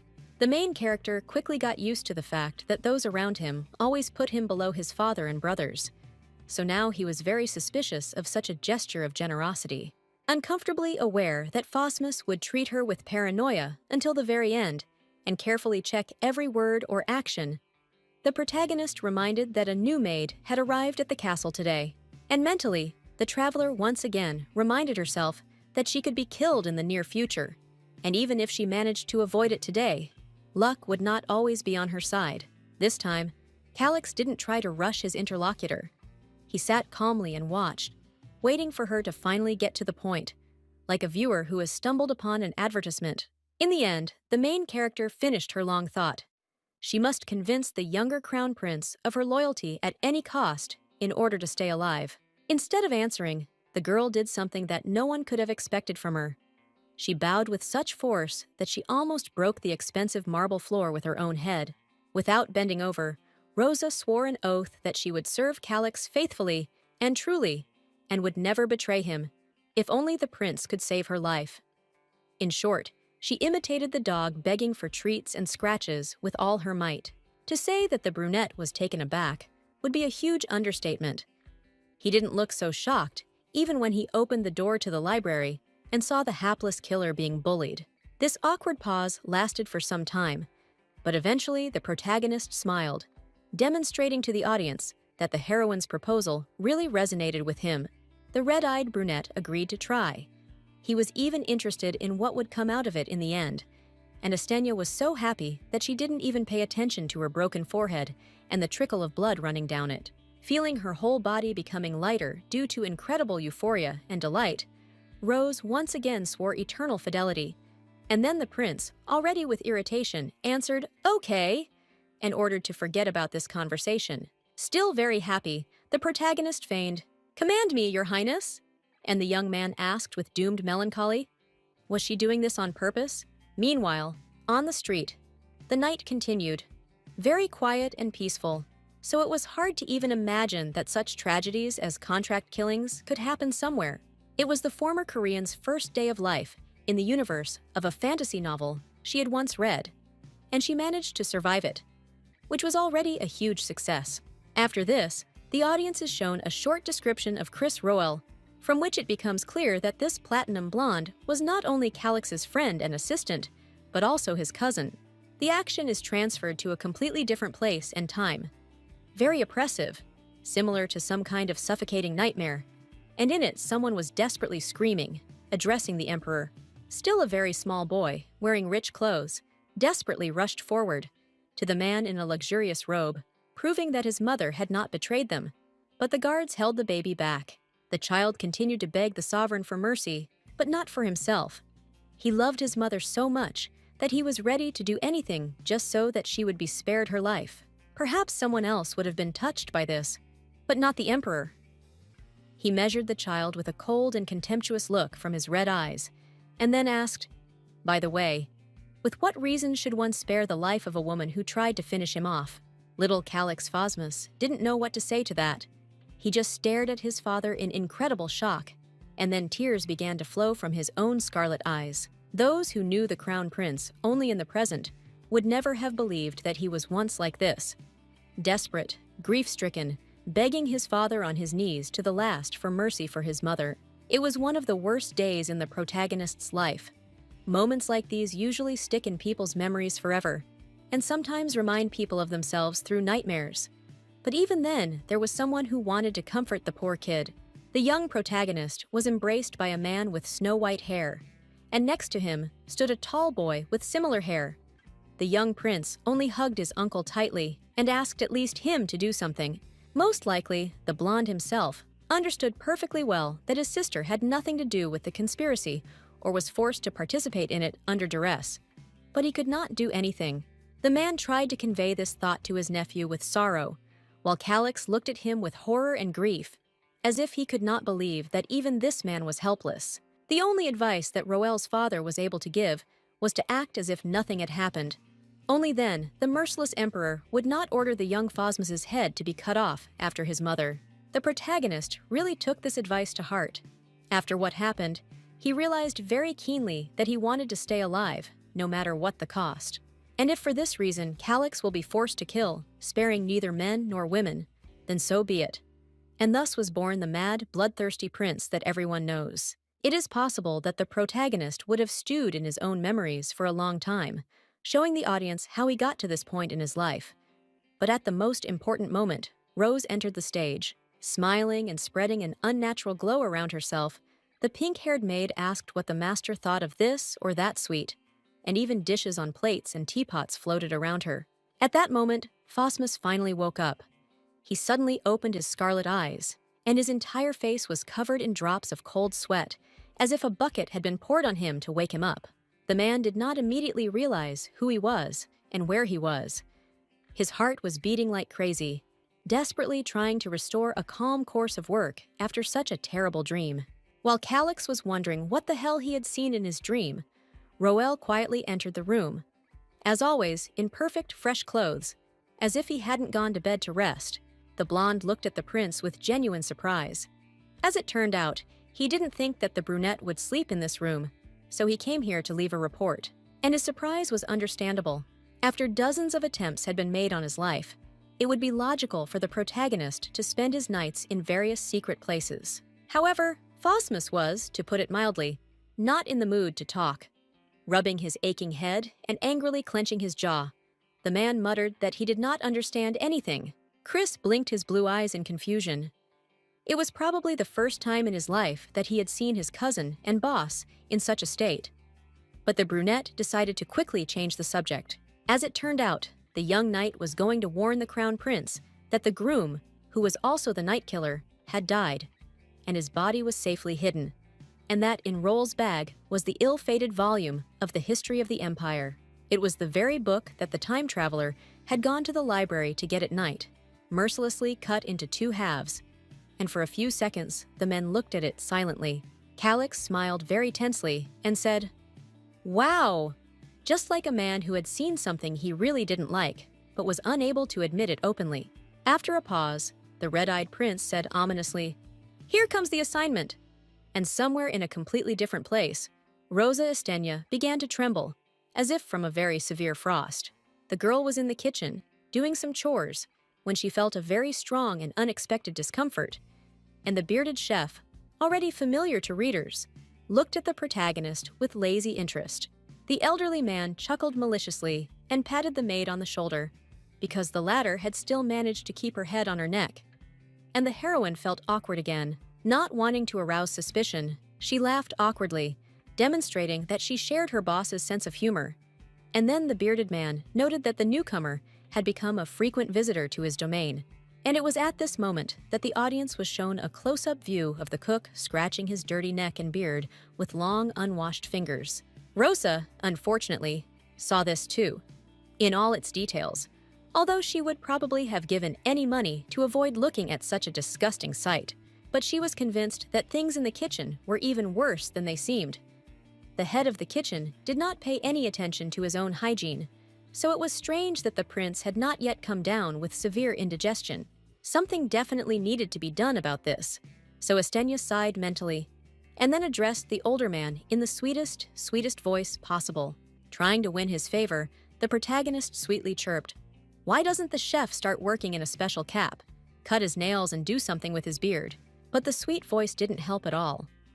The old man became so furious, as if the main character had suggested that he eat his own child alive. Rosa was taken aback, and, just in case, took a few steps back. She didn't want someone to suddenly attack her with fists, or even worse, with an arsenal of knives. And the cook got really angry, hanging over the girl like some kind of huge ogre. He roared loudly. Who did she even think she was? But the maid reminded herself not to be a coward. After all, in her past life, she was an employee of an expensive hotel. She dealt with idiots every day and learned to negotiate even with the most impenetrably stupid ones. This situation was not yet the most terrible, So when the initial fear subsided, the heroine calmly waved her hand and reminded the bearded man that she was the personal servant of His Highness Calix Phosmus. No, this was not an attempt to threaten. Using her position at court, the girl chose a much more subtle approach. She assumed that the old man, as befits a cook, puts not only strength, but also soul into his dishes. So let him imagine for just a moment what would happen if something suddenly got into his food that shouldn't be there, like disgusting, disease-carrying, parasite-carrying insects. Naturally, in such a situation, the prince will act the same way as most people. He will simply throw away the unusable food, without even thinking about how much time and effort the servants spent on it. That is why the protagonist hoped that her interlocutor, being the head of the palace kitchen, could not allow this to happen, and mentally prayed for the trick to work. But the bearded man didn't answer. He frowned and maintained a heavy silence for a long time, which made Estenia feel like a fool again, who had said all sorts of nonsense. The silence lasted for 1 second, then another, a third, and with each passing moment, the atmosphere grew tense, until finally the cook opened his mouth and laughed, sincerely and to the point of tears. The man laughed for a long time, as if he had heard the funniest joke in the world, but eventually he calmed down, and then with genuine interest suggested that the fact that Calix had not yet executed Rosa had nothing to do with blind luck. If at first the bearded man was very angry at the hit woman's suggestion to deal with hygiene, now he completely changed his mind and decided to do everything as she said. Laughing and clapping the protagonist on the back, the cook admitted that he liked the woman's assertiveness, and she thanked the client for his understanding, but quickly refused to explain what this strange word meant. Extending his palm for a handshake, the man finally revealed his name, Tyrant, and he invited Estenia to contact him at any time if she needed anything. The pink-haired maid accepted the hand a little awkwardly, but she still sincerely thanked him for this service and admitted that she was truly glad to cooperate. And at that moment, laughing out loud, the bearded man declared that he would not promise to fulfill her request, the one that concerned washing her hands, beard, and skin. The protagonist was so taken aback that she didn't even say anything in response to this. And then, when Tyrant turned away, she looked with a forced smile at the dirt he left on her own palm. The main character didn't say anything, but from her forced smile, it was easy to understand that in a different situation, Rosa would have said a lot of affectionate things to the cook, and he, meanwhile, was calling out to the rest of the servants. Pointing to the newcomer, the man introduced her to the other maids and cooks as Prince Calix's personal servant and ordered her to fulfill all her requests in the future. The girl's reaction was like the effect of an exploding bomb. They ran up to introduce themselves with great enthusiasm and joy, which left Estenia taken aback again. Everyone wanted to make pleasant connections at court, especially if a certain person had access to a member of the imperial family. The heroine was literally bombarded with questions and other words. Only one person remained completely indifferent to this. This man sat a little further away and calmly ate a ripe apple, enjoying its taste. However, he was not at all in the clouds, as one might assume. This red-haired youth with amber eyes listened attentively to everything that those around him said. At some point, the stranger glanced furtively at Rose. The protagonist was talking to the other servants at that moment, smiling at them and telling them something. The red-haired boy, hiding from the others behind the wall, looked surprised.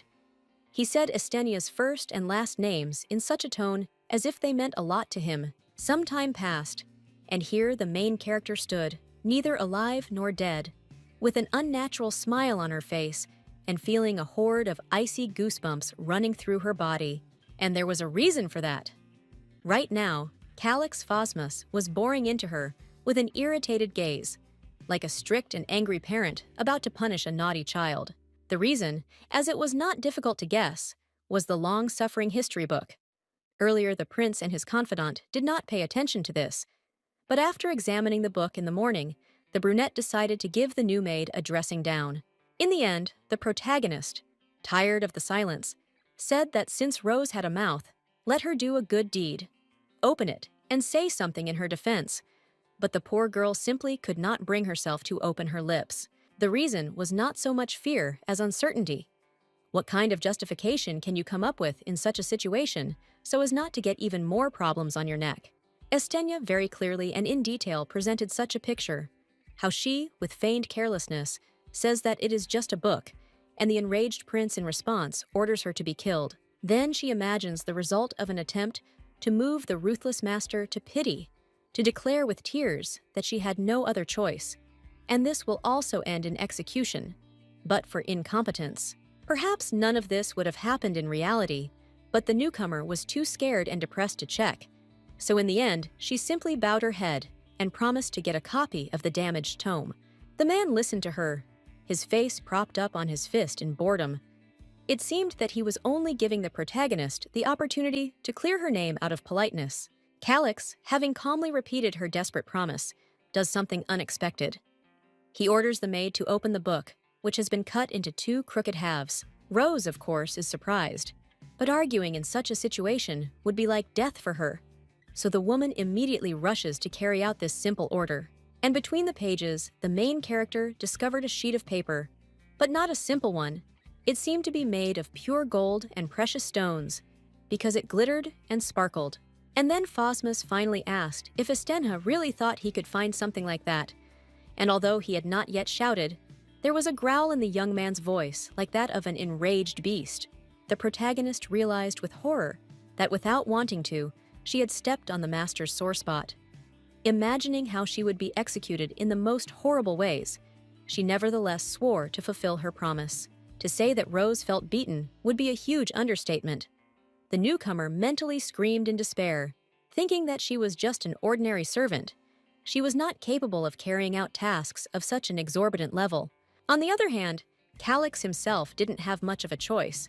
He couldn't trust anyone except Roel and the pink-haired girl, which he himself understood perfectly well. So he was generous with a little help. It was a purse filled to the brim with gold coins, very heavy even to look at, but the girl was so amazed that she didn't even pay attention to it. She was taken aback, imagining how much such a huge amount of precious metal could cost on her native Earth. But the prince himself treated this donation lightly, as if it were a tip. Insanely happy, Rosa was ready to get even a star from the sky for Calyx, but the young man only sent her away with slight impatience, warning that he had only 2 days to complete the task. Estenia had not yet realized how short a period of time it was, because her thoughts were still preoccupied with gold. And as soon as the gentleman finished speaking, she flew out of the office, slamming the door noisily. Roel, who had been standing silently to Phosmus's right hand throughout the entire episode, finally spoke up. The white-haired man was asking if Calyx really believed that the protagonist would complete the task, since the book contained an invitation to the third prince's ball, something that could not be obtained without a reason. The red-eyed brunette calmly admitted that even he would have had a hard time getting an invitation to such an event from his brother. But the important point was that it was not he who gave the difficult task to Rose. She volunteered on her own. The young knight looked at his master very carefully. Perhaps he would have liked to point out the unfairness of such a decision, but he still remained silent. After that, Chris's eyes clouded over. He mentally traveled back many years to the past, when he was still a teenager, and Calyx was a broken, unhappy child, broken by the loss of his mother. The kid then cried his already red eyes out, before finally admitting that if he wanted to survive in this situation, he would have to become a killer himself. Many years passed, and this poor, weak boy grew into a young man, sitting in a chair with an air of as if the rest of the world were nothing more than his plaything. And the white-haired knight smiled, for the first time in history. It was difficult to say whether he was proud of his cousin's achievements or saw some irony, but he added out loud that he hoped for Estenia's success. Phosmus, looking puzzled and slightly irritated, called out to his subordinate, as if the latter had started talking nonsense at the most crucial moment. From the younger prince's point of view, that was indeed the case. Calyx believed that a simple servant was in principle incapable of performing such a task, and Roel countered that this time the brunette had gone too far with his inflated standards. The prince angrily asked, "What?" But after that, the focus changed to the courtyard, where numerous maids were hanging out laundry to dry. And there, among others, was Rose. The protagonist, uncomfortably, thought that she would have to seriously work on her unhealthy obsession with money. She was finally beginning to understand what kind of mess she had let herself get herself into. she looked at that same gilded invitation card, and on it, in dark letters, was embossed the solemn words, "You have been invited to a masquerade ball." It was as if a huge lump of ice had gotten stuck in the girl's throat, and her smile wasn't even forced, but simply close to hysteria. She finally realized that Phosmus was burning her with his gaze not at all for the damaged history book, and it would be fine if the invitation had been received from some mid-level nobleman who hoped to increase his prestige through the prince's presence. No, its author was another heir to the throne. The protagonist remembered with incredible envy the numerous love stories about time travelers that she had read in her earthly life. The heroines there lived like cheese and clover. Everyone adored them, and any problems disappeared with a wave of a finger. And she, the unfortunate Korean woman hit by a truck in someone else's body, seemed to find herself in some kind of spy thriller. She had to save her own skin from the killer and get the coveted ticket for the gentleman. However, whining is whining, but something had to be done, so Estenya first decided to turn to her best friend, Mila, for possible advice. The brunette, like most of the maids, was busy hanging out laundry, but she still agreed to listen to the heroine, and was not without surprise to learn that she wanted to find a person close to the third crown prince. The girl with amber eyes asked loudly, and in surprise, who they were talking about, and the protagonist immediately became happy. Such a reaction definitely meant that Mila knew something. But no! As it turned out, the woman knew nothing about the emperor's third offspring except that he existed, because she was a commoner and had never met this man. And the reaction was so violent simply because the maid had such a character. The time traveler almost cursed from disappointment, but decided to try another approach, namely to find out how free the access to the library was, where the imperial genealogy was kept. But here too there was a problem. Except for the ruling clan, only people with special permission could go there. Having explained this, the dark-haired girl grinned widely and giggled into her fist, as if Estenya had just made an incredibly stupid, but still funny joke. Fortunately, it turned out that Mila could help the protagonist. Putting her arm around her shoulders in a friendly manner, the maid brought a piece of paper to Rosa's eyes. With a solemn air, she announced that this was a map she had drawn to the Crimson Bookstore, where you could buy everything that had ever been printed, and even things that hadn't, despite being familiar with the original work and its characters. The traveler had no idea what was being discussed, but since a drowning man will clutch at a straw, she did not refuse. The pink-haired maid thanked her friend from the bottom of her heart, and she, with a sly but friendly smile, asked her to buy her something tasty later as a thank you. The protagonist, of course, did not refuse. It was a ridiculously small price to pay in response to a possible solution to the problem, and after that, the girls went their separate ways. Mila waved good-naturedly after Rose, and then suddenly stopped and froze. At that moment, she looked very creepy, like a zombie who had finally been released from the sorcerer's control. Blinking, the brunette wondered where she got that homemade map from, thereby showing that someone was closely following Estenia's adventures. After this, readers are shown a magnificent view of the imperial city. In the rays of the sun, these neat houses made of sandstone with sapphire roofs resembled a confectionery product, and at that moment, Rose was walking along its streets. In order not to stand out from the crowd, she had changed her official maid uniform for a simple dress and a headscarf. At some point, a random merchant called out to the protagonist, offering her a ripe apple to try, but the girl refused the gift with a good-natured smile. In her mind, the traveler was surprised at how much reality differed from her expectations, because of how much intrigue, murder, and blood there was in Rise of the Blood Moon Empire. She was sure that there would be destruction and fear all around, but in reality, everything was quite good. Besides this, the main character was very proud of herself for having managed to integrate into the local society to such an extent that no one noticed her. And this in less than 2 days of living in the new world. After making sure there were no strangers nearby, Rosa Estenya took out the map Mila had given her. But all she saw were sloppily drawn lines. It was a real blow to the gut. Before that, the protagonist still hoped to find a passage to the right shop. But now, if she met her friend, she could slap her. Because of the terrible melancholy, the pink-haired woman forgot for a moment that she was, in fact, in the middle of the street, and did not notice how a man with bags in his hands was walking towards her. The The boor unceremoniously pushed the girl with his shoulders, ordering her to get out of the way as far as possible, and she, not expecting this, stumbled and began to fall to the ground. However, the painful landing did not happen. At the very last moment, someone's caring but strong hands caught the fragile maid. It turned out to be the mysterious red-haired young man whom the viewers saw when Estenia was settling things with Tyrant in the kitchen. Now the boy greeted the heroine good-naturedly and smiled. The protagonist was so taken aback by what had happened that she didn't even say anything. She just cast an extremely worried glance up at her unexpected gentleman. But the young man did not demand any gratitude yet. On the contrary, he smiled so brightly that for a moment he looked like a humanoid sun that had come down from a child's drawing. The stranger clearly expected that the girl would start talking to him, that they would gradually become closer, and then it wouldn't be long before they took a walk together. But no. Rosa decided to shamelessly wave her hand, only thanking the strange man for putting his shoulders on the table. For a moment, the red-haired man was dumbfounded, but almost immediately changed tactics. Carelessly putting his hands behind his head, he announced that he would still follow Estenia because he felt that the latter was planning some interesting adventures. Otherwise, it was in vain that he had been following the target from the moment he left the palace. Now it was time for the main character to be unpleasantly surprised.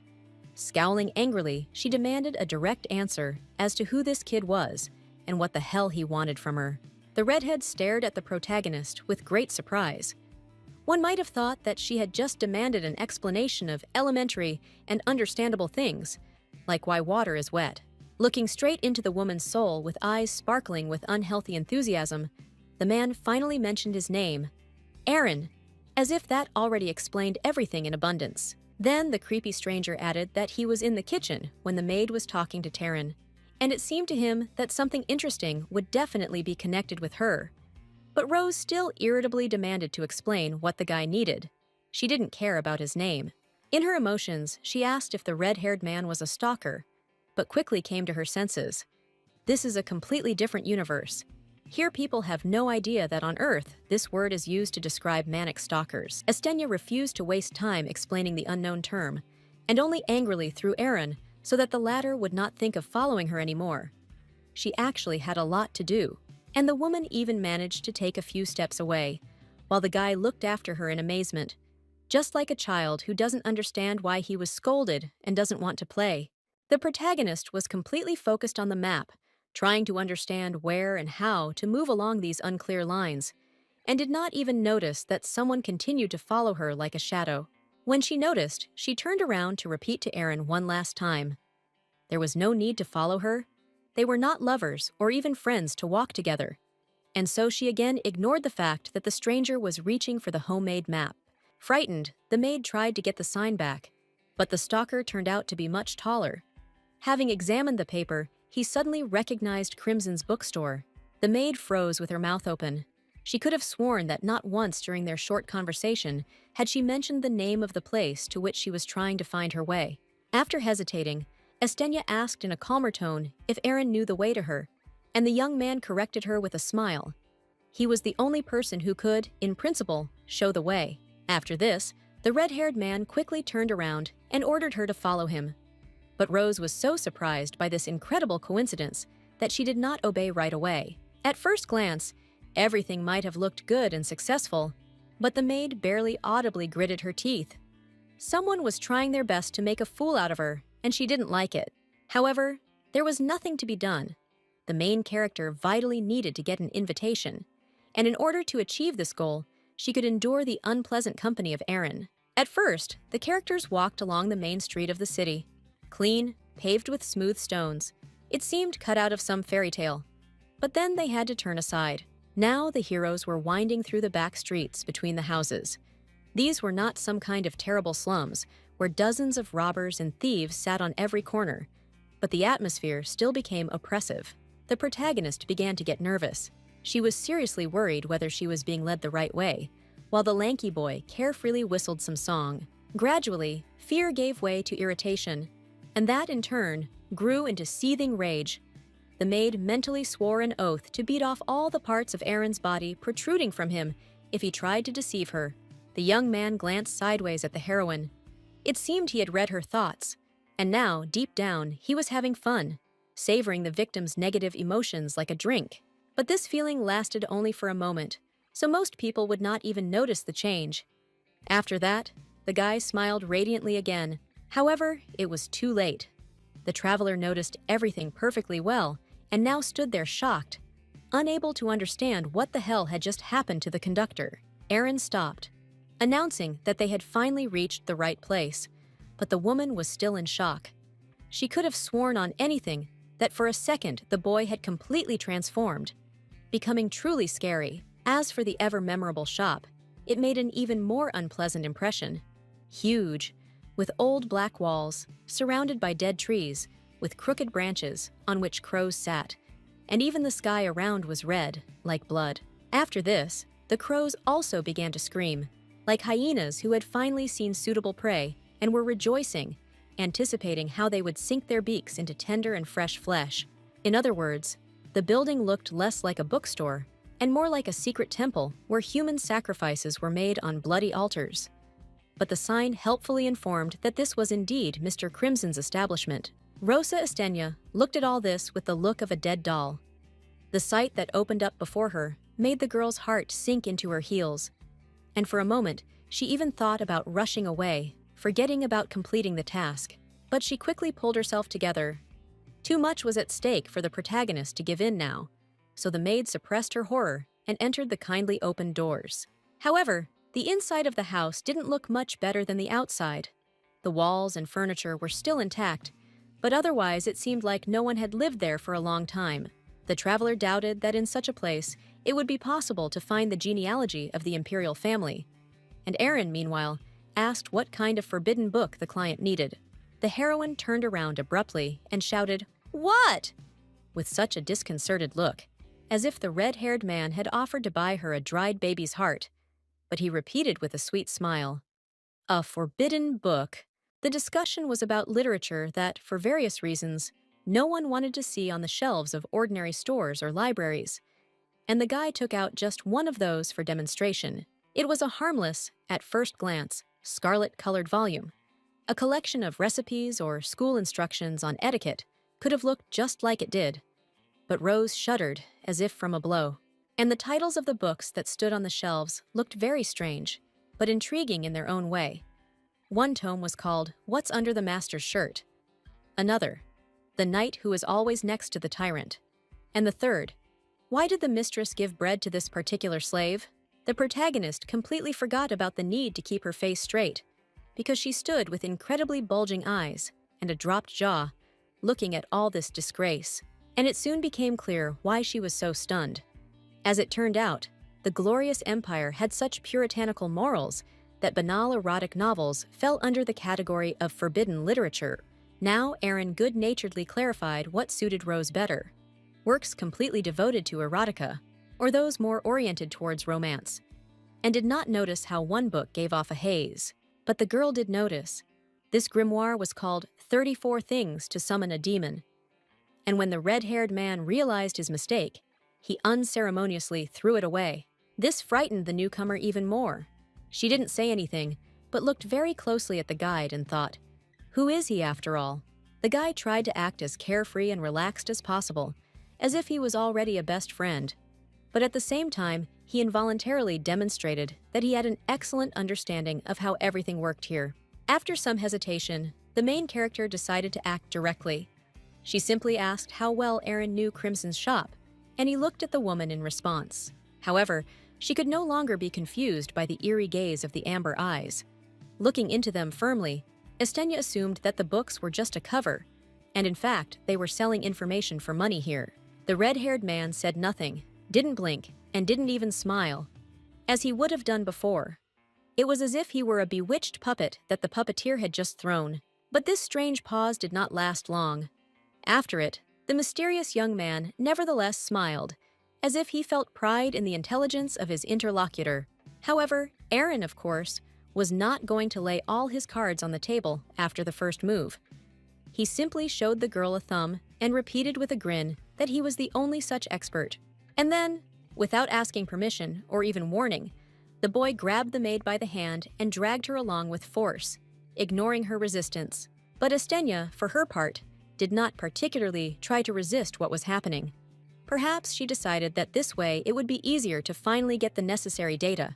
Aaron led the visitor into the depths of the shop. In terms of size, it could easily compete with many noble estates, so it had enough rooms, stairs, and floors.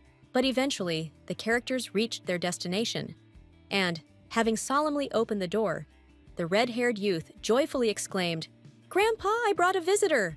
As it turned out, it was an office where there was a man with a thick red beard and mustache.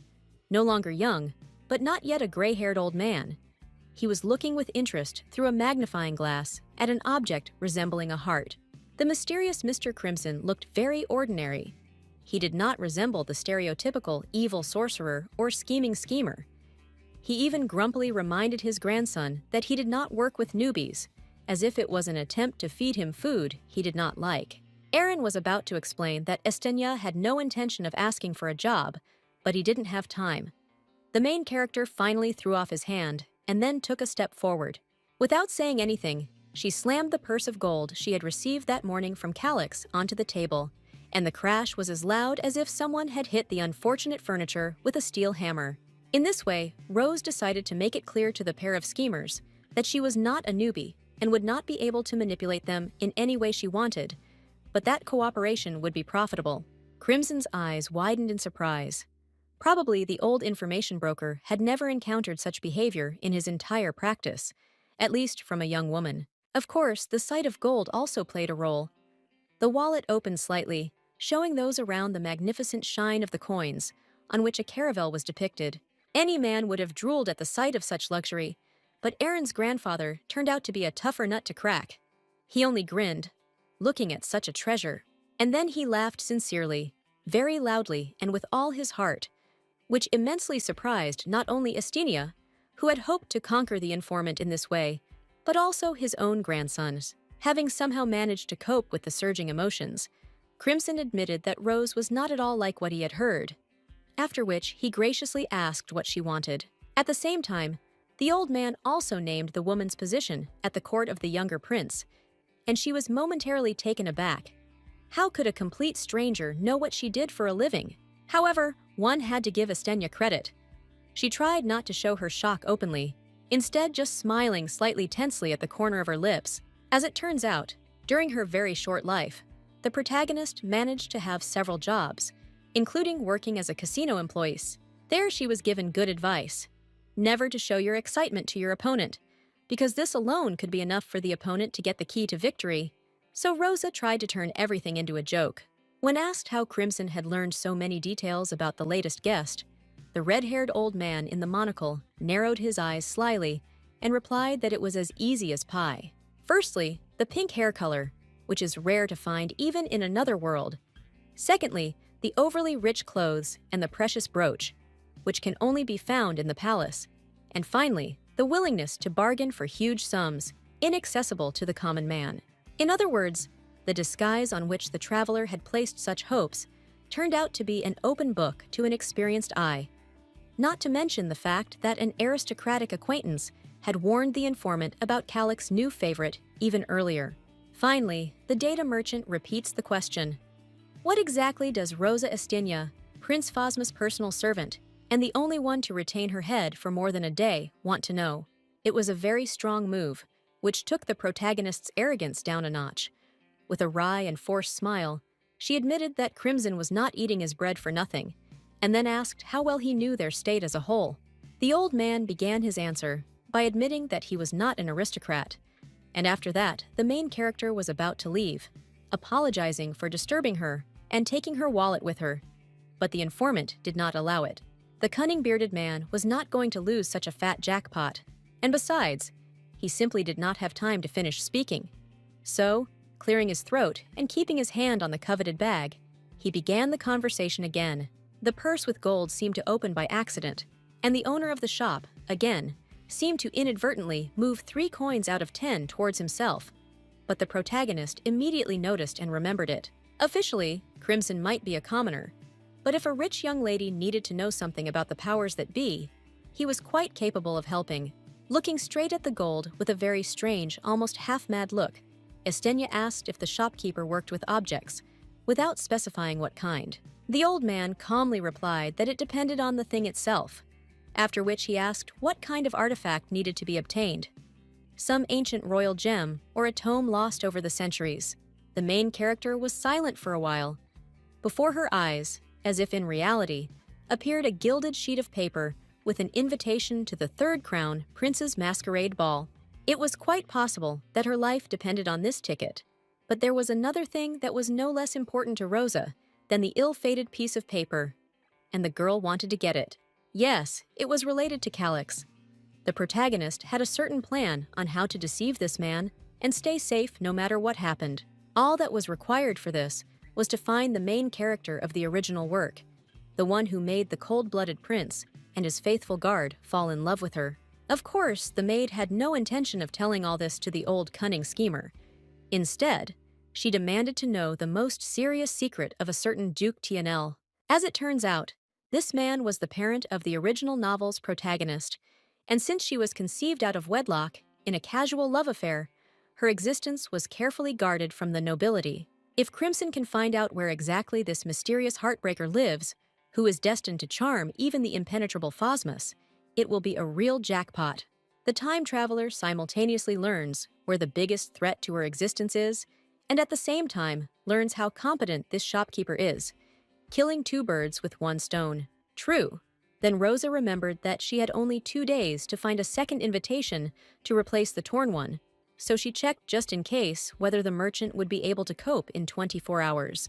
Crimson asked, in a slightly sharp tone, if he was being tested.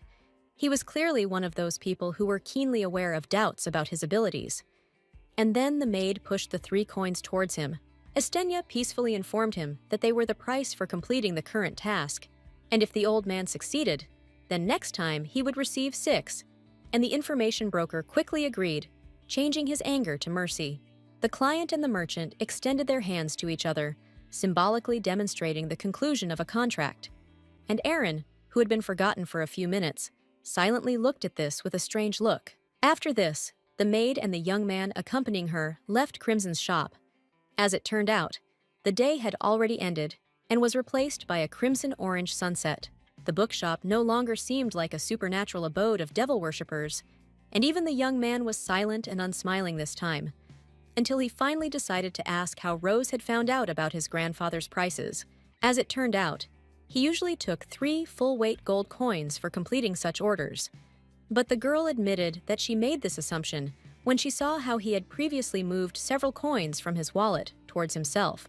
Aaron stared at the protagonist with genuine surprise and even blushed, which made the woman embarrassed.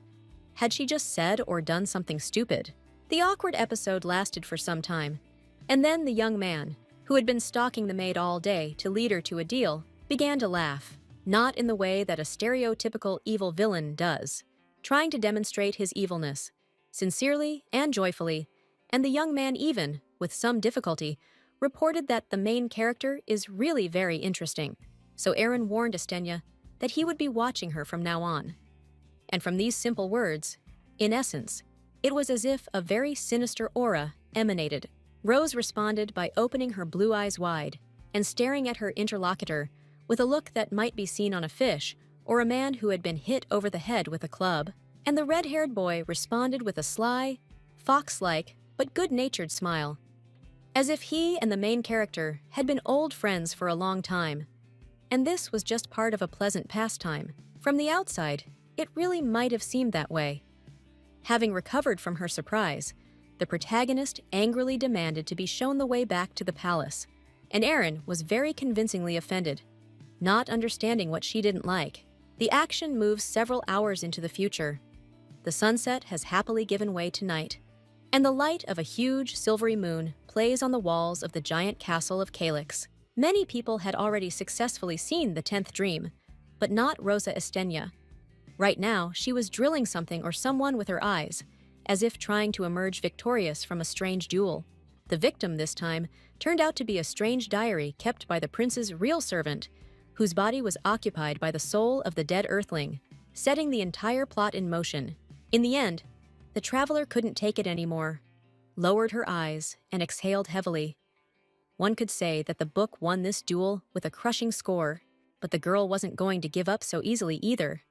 She grabbed the book and began frantically turning the pages, hoping to see updated information, and the tome did not disappoint its new owner. In the darkness of the night, it clearly glowed with a mystical, pale blue light, as if it was about to cast a spell.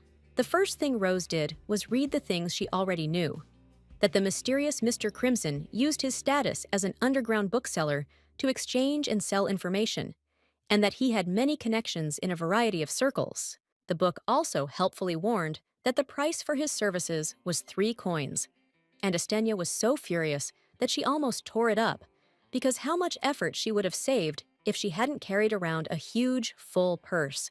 Turning the page in irritation, the protagonist came across something unexpected. The conversation was about some Mrs. Mallory, a herbalist, but the girl had no idea who she was. But the text helpfully suggested that this mysterious person allegedly gave Rosa special herbs from Vigent.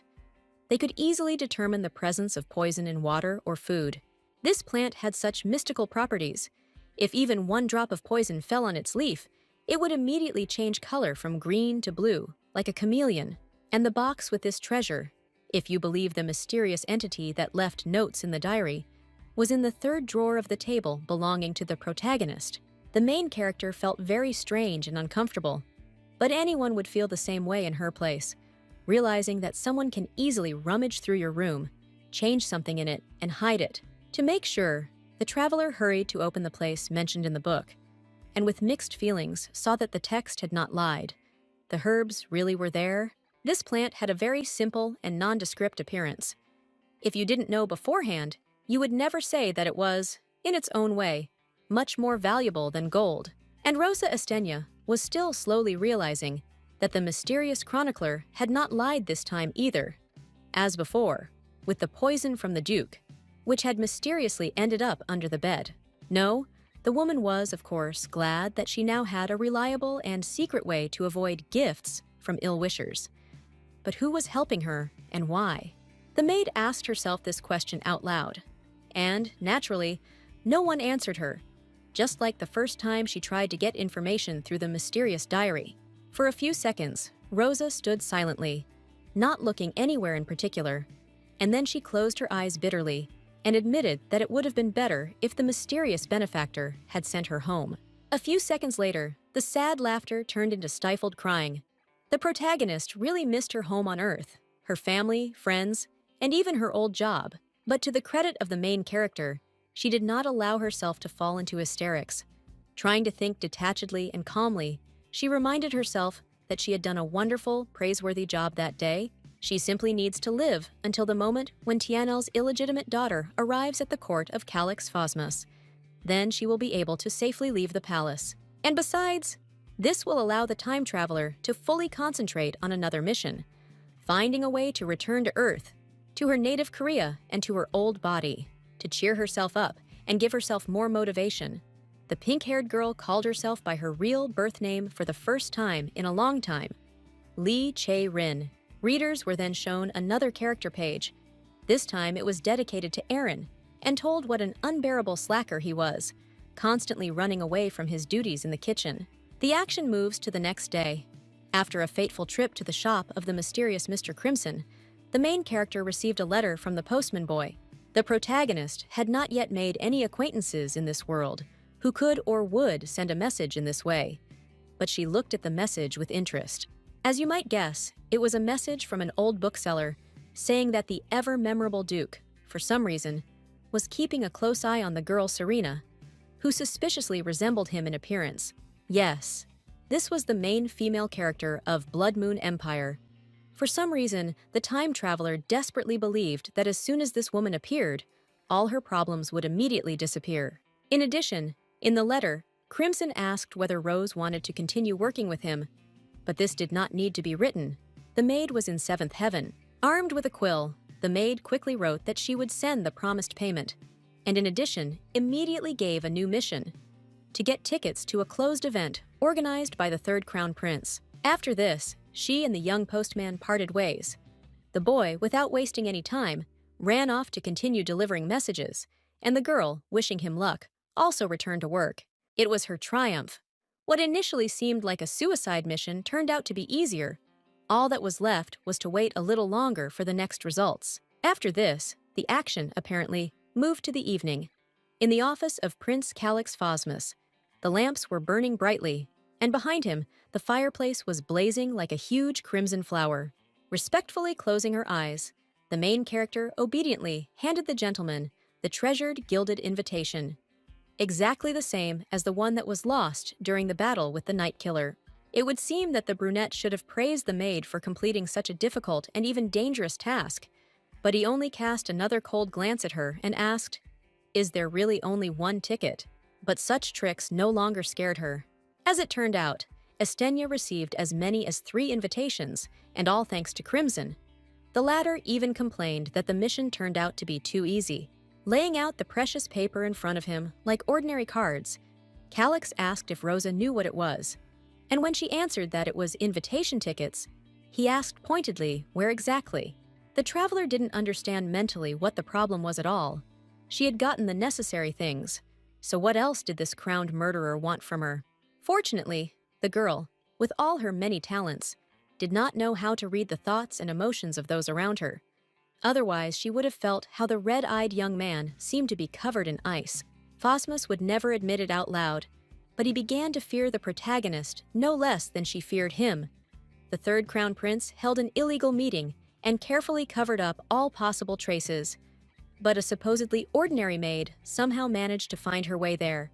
If earlier, Calix still considered Rosa simply an overly emotional, shameless, but smart girl, now she has become an extremely mysterious and dangerous person, to whom it is better not to turn your back. Not long ago, the main character made inquiries about the protagonist's origins. She was born into a family of unremarkable barons, lost her parents during an epidemic, and after that got a job as a maid in the palace. In other words, neither Phosmus nor Roel managed to find anything that would arouse concern or even interest. The most banal biography of an unremarkable woman of noble origin. But it remained even more incomprehensible how, for heaven's sake, she had accomplished such a task. After all, it was not much easier than literally getting a star from the sky. For a while, the main character was again plunged into unpleasant memories of the past. How he, still a child, had to shed blood for his own life. It was very unpleasant for the prince to realize that, in a way, he had driven Estenha into the same trap he had been in many years ago. And the fact that a person can do the impossible in order to save his own skin in hopeless situations, the young man also knew from his own experience. If a girl managed to bypass or overcome all obstacles in order to complete such a difficult task, and all for the sake of keeping her head, it will not be possible to treat her as before. On the other hand, this made what was happening even more interesting, and having finished his thoughts on this, Calix thanked the maid with a slight smile for carrying out the order. And then the brunette declared that the pink-haired girl would go to the ball with him, in the tone in which people, looking at huge black clouds, say, "Oh, it must be raining heavily." There was a short silence as the main character simply stood and looked at the man, who, in turn, continued to sit in the chair, holding his hand on the tickets, and looked back at the maid. After an unknown number of minutes, Estenia timidly asked, "What?" And Phosmus, instantly angry, repeated that she would accompany him to the ball. If it had been some other girl, and if one of Calix's brothers had been in his place, there would have been no discontent in principle. But the newcomer only grabbed her head in horror. She didn't want adventures. She didn't need to go to any masquerades or go outside the palace at all. The woman just wanted to wait out the storm in a relatively safe place. But alas, she had no choice. The protagonist meekly responded with consent, but all her thoughts were clearly visible on her face. You didn't even need to be a seasoned intriguer or psychologist to see that. The youngest heir to the throne chuckled as he watched her suffer. Apparently, the red-eyed sly man had bet that the night would be much more stormy than the girl thought. It turned out that they were also thinking in completely opposite directions. Rosa was panicking, unable to figure out what to wear and how to behave, and Calix calmly promised himself to watch his companion. The pleasure was spoiled in a way that the younger prince had not expected at all. His memory suddenly brought back Roel's old words. "It seems you liked her." The memory sounded so authentic and clear, as if the white-haired knight was standing next to him, and Phosmus, forgetting himself, answered out loud that he didn't feel anything like that. The pink-haired girl stared at the gentleman in confusion, and he, realizing that he had let it slip, irritably ordered her to leave already, even waving his hand as if to an annoying dog. Rosa Estenia very calmly replied that this order would also be carried out immediately, but she mentally growled with anger and regretted that she could not at least once give this boy a punch in the teeth. In order not to lose control over her emotions and not to do something bad, the maid hurried to the exit of the office faster than expected, and only on the other side of the doors did she breathe out safely. And already in a safe place, the traveler did not deny herself the pleasure of giving vent to the accumulated negativity. Mentally, so that no one would hear, she covered the prince with all possible curses and even showed him the middle finger at the door. Unfortunately, no amount of anger could help her. She would have to go to the hated masquerade ball anyway, and it was unknown what she would at least have to wear to it. Perhaps in another situation, the protagonist would never have done such a thing, but desperate times called for desperate measures. So she turned to Aaron. The red-haired youth was a bit of an oddball in his own right, but even he couldn't believe that a girl of noble birth would beg him for old, cheap men's things. It was like seriously suggesting that camels were brilliant mathematicians who had surpassed humans in intelligence. But no, Estenia was definitely not joking. Crimson's grandson scratched his head in confusion. It wouldn't have been difficult to borrow, of course, but he was much taller and broader in the shoulders, so Rose would simply drown in his clothes. Aaron's surprise was understandable. The difference in height between them was a whole head, and people with such differences usually did not exchange wearable items. The protagonist fervently assured her new acquaintance that she would deal with the problem on her own, and the young man eventually gave in, agreeing to look for something. Some time passed, and finally, the cherished day of the secret ball of the third crown prince arrived. The main characters could no longer prepare or hesitate. Naturally, Calix Phosmus had long ago prepared all the things he needed. It would be foolish to assume that such a person would abandon preparations and hope for the best. In order not to attract attention in the company of dressed-up nobles and rich people, the youngest prince dressed accordingly. He took out from his storerooms a luxurious dark burgundy suit, decorated with rubies and gilding. In addition, the young man combed his hair, dyed his eyebrows, and hid the bags under his eyes. And looking at this, the main character could not help but admit, at least in her thoughts, that he was magnificent. The protagonist turned around abruptly. As it turned out, Estenia had been in the same room with him all this time, and she, of course, also had a unique costume ready. For the first few moments, the prince couldn't even say anything. He was so surprised. But then he rudely asked what the hell the maid had done here, causing the girl to be genuinely surprised. Rose innocently asked what she had done wrong, and Calix, with great difficulty restraining himself from tearing her head off, pointed to the clothes, and the maid came to her senses. Yes, the time traveler had indeed taken Aaron's old outfit and tailored it so that it fit her. Now the woman was wearing a simple white shirt, brown pants with suspenders, and a shapeless hat that looked like the bottom of a sack. As it turned out, the main character was not trying to mock the owner in this way. She really couldn't think of anything better, and got angry when she heard the sharp, "Are you out of your mind?" Fortunately, the protagonist managed to contain her irritation this time and did not say anything nasty in response, and at some point, the brunette abruptly turned around and left.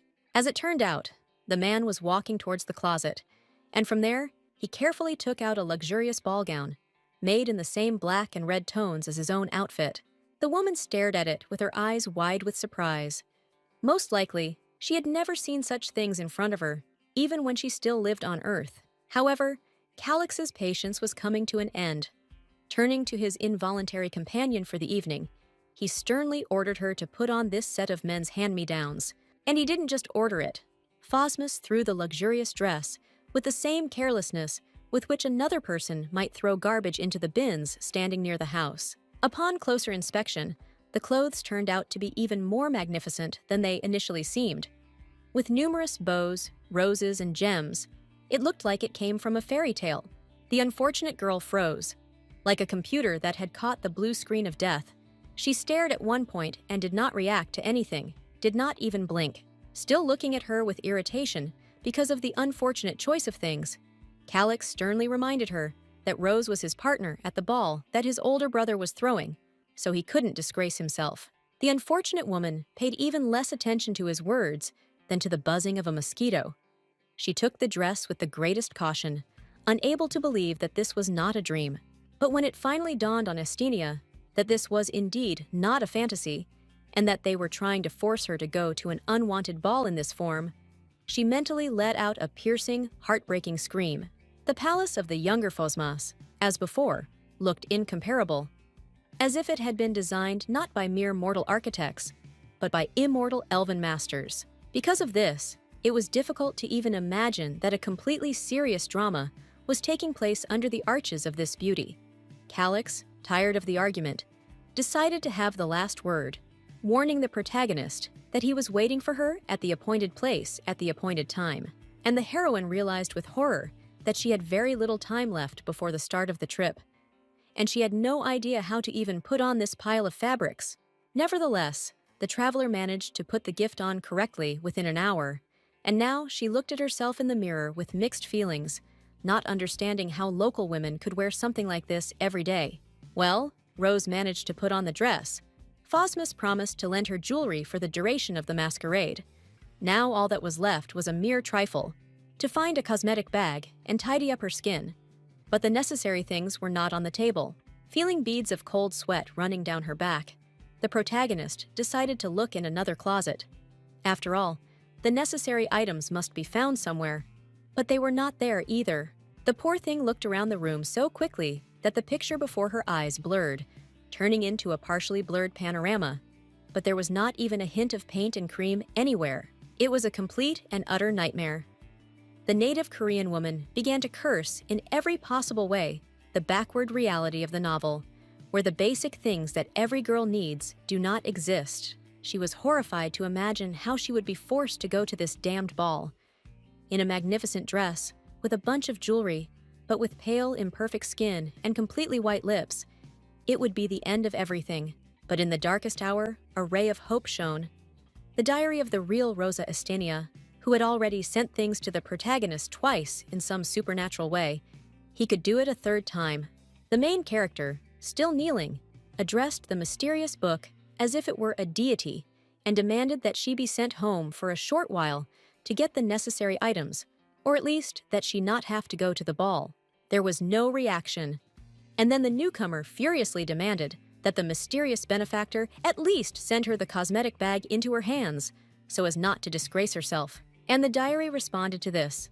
A purple glow emanated from its cover, reminiscent of ghostly tongues of flame, and the amethyst decoration sparkled like an eye. The protagonist jerked in horror. She knew that this book was supernatural, but it was one thing to just know and receive it ready-made, and quite another to see magic in all its glory. When the glow subsided, the main character approached, opened the book, and turned a few pages, but with the utmost caution, so as not to provoke the unknown force. However, the girl quickly forgot about caution, because right before her eyes, the inscriptions began to change. For the first time, she saw with her own eyes how this entity literally writes history. The conversation turned again to the mysterious Mrs. Mallory. This time, the diary helpfully warned that a small drawer in the wardrobe contained a unique cosmetic bag with everything necessary. This baffled Estenia. She turned her entire room upside down, but did not find anything in it that even remotely resembled a brush or leather paint. The protagonist approached the indicated place with slight horror and very slowly pulled out the cabinet. She would have given her hand to bet that there was definitely nothing there. She could still assume that the previous times an ordinary person had been in charge of her room, finishing the diary and adding poison or herbs, but it was still extremely difficult to believe in real magic. For a moment, a memory flashed before Rose's, aka Lee Chae-rin's, eyes, of how she stood in front of the mirror one evening, preparing to tidy up her face. It was an ordinary dressing table, such as can be seen in many houses around the world, and the bag that held brushes, mascara, and lipsticks did not look interesting either. If a stranger had seen it, he would not have attached any significance to it. It was not decorated with gems or gilding, like the attributes of some rich people. However, It was this small storage of standard feminine accessories that Estenia took out from the depths of the closet, unable to believe that her sight and tactile sensations were not deceiving her. However, these were not hallucinations. The main character was actually holding her own cosmetic bag, which appeared in this room in a way that could not be described as anything other than supernatural. The traveler's heart skipped a few beats. For the first time, she thought about how powerful this mysterious force was that was guiding her destiny. The contents of the cosmetic bag were exactly the same as the protagonist remembered them. Absolutely nothing had changed, and the girl felt how her hands were shaking terribly. There was no longer any doubt. The diary, or the force behind it, was capable of understanding Estenia, and it had enough power at its disposal to transfer necessary things even between worlds. Rose smiled, but it was not a happy grin or even a sarcastic grimace. Rather, it was the kind of expression one would see on a person who realized that they were going crazy. Having difficulty coping with the volcano of emotions, the main character furiously turned to the book and asked, "Does that mean it can teleport the necessary items?" And with that, a hail of questions began. Estenia demanded that the diary somehow answer who this Mrs. Mallory was, whether she was a living person, whether magic could transport a traveler home, and finally, whether she died from a collision with a car. And again, no reaction. As if the mysterious supernatural assistant had decided to pretend to be a hose and was now diligently pretending to be an ordinary, unreasonable object. This was the last straw. Driven to action by fear for her life, horror of Calix's wrath, and the fear of being disgraced at the hated ball, the woman screamed in rage and threw the book aside. But after a few seconds, Rose calmed down. Trying to breathe very slowly and deeply, she reminded herself that now was not the time to throw tantrums. Something else was more important. The clock helpfully showed that the time allotted by Phosmus was almost gone, and the protagonist urgently needed to hurry, unless she wanted to seriously anger the boss. With these thoughts, she returned the mysterious diary to its place, and then, absolutely calmly, took out her makeup, preparing to apply beauty to her face, as she had done thousands of times before. First, she whitened her cheeks, hiding any possible skin defects and giving it a pleasant light shade, and then carefully hung sparkling earrings on her earlobes. Then, having finished the procedure, she pulled on a simple traveling cloak with a hood and made a mental oath to return later and interrogate the strange book about everything. If before the protagonist was content with the information she had after reading the novel, now she was going to learn all the details about the new world, especially about its magic. And just in case, Estenia sternly warned the diary that she would soon return and that it should remain in place, like a strict mother addressing a child. And before slamming the door, Rose couldn't resist, and very angrily warned the tome that when she returned, it would get it for all its tricks and omissions. When the traveler finally reached the right place, it was deep night. Bright stars were shining in the dark blue sky, and a luxurious carriage was standing behind the palace. As was easy to guess, it belonged to Prince Calix. Phosmus had no intention of going to the event organized by his brother in the guise of an ordinary person. The young man quickly examined the girl among the bushes and ordered her to sit inside, while he had an elegant masquerade mask on his face covering half of his face. The main character did not argue, and just a few minutes later, the coachman gave the command to the horses, leading the royal client and his companion along the tangled night roads. For the first few minutes, the main characters were silent. They were not friends and had no common topics for casual conversation. But eventually, the prince admitted that he was sure the woman would be late. Estenia replied with a sweet smile that such an act would be simply unacceptable, and mentally added that, "Yeah, right. She's not stupid. She's not adding problems to herself out of nowhere." At first glance, the pink-haired girl's words were polite and courteous, but the brunette still winced and grumbled something like, "Oh, that way of speaking." One might have thought that the maid had sworn loudly and very dirty out loud, but the prince did not develop this topic further. Instead, he handed the protagonist a mask with the order to put it on. The heroine obediently carried out the order, and Calix finally admitted that his brother was not organizing an ordinary gathering for high society. He would also be holding an auction. The two princes hated each other terribly, so Phosmus wanted to maintain maximum secrecy, and therefore Estenia would have to constantly monitor his actions so as not to reveal them. The girl grumbled that she already knew very well, thanks to the book, how much the sovereign brothers were sharpening their teeth at each other, and did not immediately notice that the carriage had stopped. The men were the first to leave, according to etiquette. Calix and the coachman descended to the ground, and then opened the door and held out their hands so that Rosa could easily descend after them. The protagonist had not said anything yet. She was just looking around with interest. But then the red-eyed prince noted that she could take off her cloak. At first, the main character did not understand what was being discussed, since the situation was too new and unusual for her. But a second later, she came to her senses and threw off her cloak. Now she appeared before Prince Phosmus in all her glory, with long, beautifully groomed pink hair, pale skin, and an expensive black and scarlet dress. Something changed in the atmosphere, as if an invisible Cupid had fluttered up somewhere nearby, scattering fragrant flowers around, so that the traveler even caught her breath. The protagonist looked at the main character with wide eyes and a dropped jaw, and he himself, although he maintained an impassive expression, also assessed her with an unusual look. It is unknown what thoughts were going through the heads of the two young people, or whether there were any at all at such a piquant moment. But then, without warning, Calix took Estenha by the hand. Rose flinched as if she had been suddenly electrocuted, but that was not the end. The red-eyed prince leaned forward, and the girl mentally screamed, realizing where this was all going. Yes, it was a kiss, just an empty formality and a tribute to local etiquette, which required noble ladies to be treated in this manner. But it was as if the newcomer had been hit on the head with a hammer. She looked at her boss, tormentor, and main object of horror with incredible embarrassment. It seemed that if it were not for the importance of the task, the protagonist would simply run away. The main character instantly forgot that they were at a ball and that there were dozens of people wandering around the area. She promised that she would immediately use force if Calix tried to do something even wilder. The young man, to his credit, had managed to study his new maid enough over the past few days to accurately guess what she was thinking.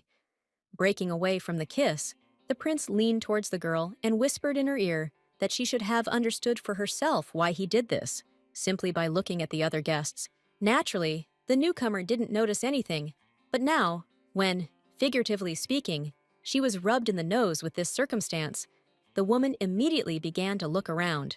As expected, there were no singles, friends, or business partners at the masquerade, only lovers holding hands and chatting sweetly about various things. So there was nothing special about Phosmus's kiss.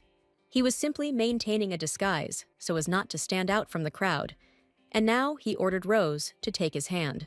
Having done this, the woman very slowly, deeply, and with relief sighed. It was a real joy to know that the master had not gone mad and would not rape her in front of everyone, and Calix, as if he had read these thoughts, glared angrily. The protagonist slowly headed to the palace, and the maid, realizing something, decided to clarify how she should address her companion so as not to spoil the performance. Without turning his head, the prince replied indifferently that she could use any option she liked, even such familiar ones as dear or baby. After this, the main characters mingled with the crowd. Dozens of high-born men and women slowly approached the huge door, near which the chamberlain was on duty. From the inside, the magnificent building seemed even more beautiful than from the outside, as if some wizard had taken a scene from a fairy tale film and turned it into reality. Everywhere there were beautifully dressed noblemen and dazzling girls. Servants carried expensive food and drinks, but Phosmus did not care about this tinsel. He looked strictly at one point, that is, towards the protagonist. Contrary to expectations, she did not turn her head with bulging eyes and did not scream from overexcitement, but calmly walked arm in arm, looking only forward. Such an unexpected but pleasant change surprised the guy, and at some point he thought that Rosa Estenya really was an aristocrat. Put on the right clothes, and she would be quite good. As for things, the young man also remembered how he got a dress for his companion, a very expensive and beautiful one, but for some reason shoved into the far corner of an old closet. This caused strange emotions in the main character, and at that moment he seemed to switch off, completely immersed in his own thoughts, and detached himself from the world around him.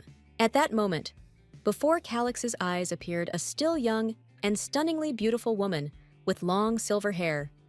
She was wearing the same dress, It was the late mother of the protagonist, Roel's aunt and the former wife of the old emperor, mercilessly executed by him many years ago on charges of attempted murder. When she was alive, Phosmus was truly happy, and he was still nothing like the ruthless schemer and murderer he was today. Looking at Rose in the same clothes, Calix, perhaps for the first time in a long time, felt doubt and sadness. He should have given the maid another outfit and not disturbed old wounds. On the other hand, the young man remembered the girl's reaction to the news that she had to go to the ball with him. How Rosa panicked terribly and worried because she had no idea what to do. The brunette looked down at the woman for a long time, as if trying to read something in her soul that could provide answers. But in the end, he asked himself what this was all about. He, the crown prince of the empire, engaged in intrigues against his elder brothers, simply needed a temporary partner to distract attention. Nothing more and nothing less, that's what he decided. At some point, the protagonist noticed that His Highness had been looking at her for too long and intently, and she called out to her companion with concern. And the man extended his hand.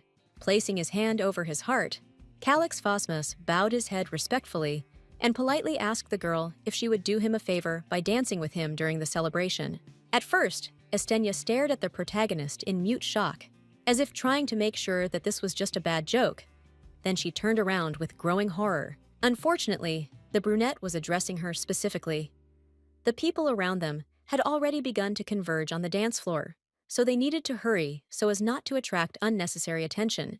The maid tried to convince her master that she had no idea how to do it at all, move in a dance, but the prince resolutely took her hand and ordered her to simply repeat his actions. After that, the music finally started, and dozens of people in the huge hall joined in a slow, graceful waltz. Like figures inside a huge music box, Rose, as ordered, held on to the prince and tried to perfectly copy his every movement. But at the same time, she looked the young man straight in the face, not without surprise. He looked at her in response, and the woman once again admitted that Calix was very handsome, and that it was understandable that Serena had fallen in love with the prince despite his nasty character. But then Phosmus quietly asked if Estenia knew that stepping on the emperor's offspring's foot was a sure death sentence, and the traveler mentally took her words back. The brunette was still a rare brute. After this, she very quietly, but clearly and irritably, muttered all sorts of curses, at which the red-eyed prince stared with bewilderment and anger. But a second later, the prince changed dramatically. Looking at the angry maid, he suddenly smiled sincerely and contentedly, as if he admired her rebellious and stubborn character. After this, the masquerade ball finally ended. The lighting changed from gold to red, and the servant announced through the loudspeaker that the event was about to begin. So he asked everyone to quickly take their seats. The aristocrats and noblewomen obediently began to occupy the small round tables. They were almost no different from the furniture in some restaurant or casino, with the exception of one element, the plates on which various numbers were stamped. The auction organizers used them to plan the bidding. Rose hadn't even had time to properly take her seat when whispers began pouring in from all sides. Ominous, sarcastic, full of poisonous pleasure that sent shivers down her spine. The guests and the auctioneers, all these high-born men and women, were discussing the first lot, some unfortunate creature captured by the villains for sale, as if it were a toy. Cold beads of sweat appeared on the protagonist's face. Very unpleasant guesses about what would happen next came to her mind, but she didn't even want to think about such nasty things. And the disgusting show began to gain momentum. The host in an eye mask came out on stage and solemnly announced that it was time for the long-awaited first lot. The servants carried the cage onto the stage, tore off the covering, and showed those around them a beautiful, strong wolf with silvery light fur. The main character mentally screamed. She really wanted her premonitions to deceive her, and everything would be limited to selling things. But no, everything turned out exactly as Rose feared. The time traveler immediately forgot that she was carrying out a special secret operation, and that she was nothing more than a servant. The woman was so indignant that she pounded her fists on the table. While Estenia angrily muttered curses through her teeth and clenched her fists, Calix looked at her with sincere incomprehension. He grew up in this cruel world and had long since stopped attaching importance to such barbarity. Meanwhile, the unfortunate wolf did not try to fight. gnaw at the chains, or squeeze through the bars. As if realizing that there would be no salvation, the once proud predator simply lay down on the floor, waiting for the outcome of the bargaining. The main character's heart sank at the sight of this sight. She desperately wanted to help the unfortunate animal, and Phosmus, seeing the change in his companion's behavior, even asked what was wrong with her. Realizing that it was impossible to solve this problem by force, the protagonist decided to try a more subtle approach, and as if by chance, asked if someone bought all the goods. Would the auction be closed? The young man began to explain that this was simply impossible, but he froze mid-sentence when Rose touched his palm with her own hand. Very tenderly and trustingly, the brunette was silent for a few moments, and then, smiling slyly, he promised that even if he couldn't buy all the animals, he would definitely give his beloved the rarest and most beautiful ones. Naturally, this was just part of the performance. The prince was trying his best to convey to Estinier with his eyes so that she would play along and not break character any further. The girl found it very unpleasant to realize this, but she had no other choice. She remained first and foremost a servant of the heir to the throne, and that night she served as his escort, nothing more. However, the traveler, apparently, was still not going to give up. So in response to the imperious and patronizing touch, she touched the gentleman's hand even more firmly. Squeezing the prince's strong hand, Rose asked with a very touching face, would the man really buy her all this, even despite the high price? The younger prince almost dropped his jaw to the floor. For the first time in many years, someone managed to not only outsmart him, but also use the brunette's strategy against him. Estenia decided to play on the fact that Phosmus was portraying a crazy rich aristocrat, ready to give his passion the most expensive gifts. But the prince was not going to give in so easily. Coquettishly placing his fingers on the pink-haired girl's lips and jaw, Calix whispered hotly that he was ready to do anything for her. Do anything and buy everything she wanted. It began as a behind-the-scenes struggle, a confrontation between altruism and cynical pragmatism. But at some point, fragrant buds seemed to bloom in the atmosphere again. None of the young men understood what and when went wrong. It was just that, at first, the brunette looked at the main character with a very warm and languid gaze, and then reached out to her face. Phosmus really wanted to kiss the protagonist on the lips, but she did not share this impulse, and turned away in horror, escaping from the kiss at the last second. After this, the newcomer moved away in horror, rubbing her cheek. She understood everything. They were obliged to maintain secrecy in order to avoid detection, but why bother? However, the prince was not going to back down so easily. He said nothing and did not try to kiss her anymore, but very gently stroked his companion's palm. Then he brought her hand to his face, obviously trying to kiss her knuckles again. But before that, he slyly promised to do everything to make Rose feel happy after returning home. The time traveler felt her mind slowly but surely going crazy. This flirting, coquettish courtship and attempts to touch with lips were beyond all bounds. While the main character was trying in vain to understand what kind of fly had bitten Calix, that he was behaving in such a strange and sticky way, the wolf had already been sold to someone. Looking straight into the protagonist's eyes, the red-eyed boy innocently asked what was wrong with her face. She made such a grimace as if some invisible robber had hit her with a club. Continuing to hold the girl's hand, the young man asked with an even more innocent look, was the reason for such behavior really that the maid had fallen in love? The traveler let out an inarticulate moan, not knowing what to do in such a situation. But the ruthless prince was not going to give her even a minute of respite and demanded a direct answer. Only now did it dawn on Estenia that all this time Phosmus had been mocking her, playing her like a violin, and she gathered her strength, deciding to give the crowned scoundrel a serious fight. Pretending to be a rich and spoiled fool, Rose began to chatter that she didn't even know who she would rather buy. And Calix, putting his arm around her shoulders, tenderly repeated that he would give her any gift she wanted. The former earthling mentally grimaced in disgust. It was the first time in her life that she had done something like this, and it made her limbs cramp, and the brunette quickly began to get tired of the performance. However, the atmosphere at the underground auction changed dramatically. At some point, the stage became completely empty, and the guests fell silent, causing the maid to be surprised. People were expecting something with great impatience, so much so that they stopped whispering among themselves and only greedily devoured the crimson curtain with their eyes. The fabric, as if deliberately teasing dozens of buyers, fluttered slightly until the masked presenter finally made an announcement. It was time for the last item. It was a silver deer, but that name did not fully express its appearance. The animal looked as if it were made entirely of the highest grade of silver.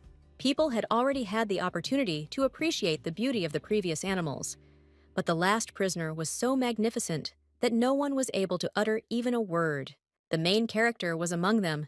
She looked at the unseen little animal with admiration for a long time, until she finally asked herself, "Isn't this an ordinary albino?" But then the traveler remembered that Rose's body, in which she now lives, has pink hair, and Calyx has had blood-red eyes from birth.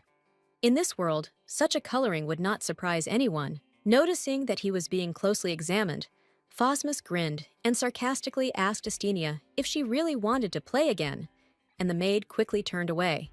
Feeling incredibly ashamed and awkward about this flirting episode, she decided to focus entirely on the auction. Feelings developed over years of reading a variety of books suggested that something important would be connected with this deer. In the end, the protagonist made up her mind, once again putting on the mask of a capricious, daddy's little girl. The time traveler loudly declared that she wanted to buy this particular animal. The prince grinned predatorily. Perhaps he had foreseen such a move in advance, or for some reason he himself had become interested in the silver beast. But he was not going to refuse Rose. In the hall, trading was in full swing. One after another, people shouted out their offers, and each tried to offer a much higher price in gold than the previous one. Eventually, someone named a colossal sum, more than 200,000, and the room was silent for a long time, until the host asked if anyone would agree to give more. Calyx smiled. All this time, he, like an experienced hunter, was waiting for his moment. And now the brunette announced that he was ready to buy a silver deer for 500,000. The presenter was stunned. It was simply an absurdly colossal sum, for which in the Empire one could easily buy an army of mercenaries, a palace, or something else of that sort. As the main characters expected, no one was able to beat such a bet. And a few seconds later, the audience respectfully applauded the happy and rich owner of the beautiful creation. Some time passed. The bargaining finally ended, and the buyers began to take home their new toys, including the protagonists who followed the servant into the dungeon where the captive animals were kept. Reaching the door, the masked man bowed respectfully and warned that the goods would soon be ready. And until then, the honorable gentleman and the beautiful lady would be better off waiting in those comfortable seats. When the servant left, Calyx and Rosa looked at the beautiful and harmless passage for a long time, and then the girl exhaled with enormous relief, feeling a weight lifted from her shoulders. The prince irritably nudged the maid in the ribs with his elbow. He warned her not to think of relaxing, because everything that had preceded was only the first stage of the operation. The woman mentally cursed angrily and asked why this dry-witted man didn't just praise her for a job well done at least once, while the young man explained that their main goal was to find documents proving that the organizer of the illegal auction was the third crown prince. The papers containing a detailed report of all monetary transactions should be somewhere on this floor. And after that, Phosmus checked with Astinia. Did she understand everything that was said? The main character bowed respectfully and assured the gentleman that yes, she had understood everything, but mentally, as usual, she added sarcastically that yes, of course, we cannot explain in more detail. The brunette measured Rosa with a very attentive and cold look, exactly the same one he had given the girl when they first met, suspecting her of being a murderer. The young man took a few leisurely steps towards the maid, then placed his hand on her chin again and whispered that the woman must be very glad that she was wearing a mask now. As it turned out, this small strip of fabric with holes, capable of covering only the eye area, prevented the seasoned intriguer from assessing what kind of grimace his interlocutor was currently making. The prince smiled again, and this time it was a frankly psychopathic grin, perfectly suited to a man who was considered by the people to be a madman. Calyx said greedily that Astinia had sworn to serve him faithfully and truly, which meant that she was indeed obliged to carry out all orders, unless it was a deception. And Rosa, listening to all this, felt icy goosebumps run down her spine. In the end, The newcomer asked for forgiveness, in a voice trembling with fear, and that was enough. A satisfied Phosmus let her go and stepped aside. However, the brunette warned her that he still did not trust the protagonist, so she had better be careful, transparently hinting that he would not hesitate to execute her for a mistake or betrayal. The traveler was embarrassed. Over the past few days, filled with various events and experiences, she managed to forget that her boss was not an ordinary person, but a cold-blooded medieval politician. But even more awkward were the memories of how sincerely, passionately, Calyx flirted with her, which made the main character fantasize about all sorts of things against her will. This unambiguous warning was something of a cold shower. Estenia was reminded again that this man would seize the throne by force, killing his own brothers. Therefore, you can't show weakness in his presence.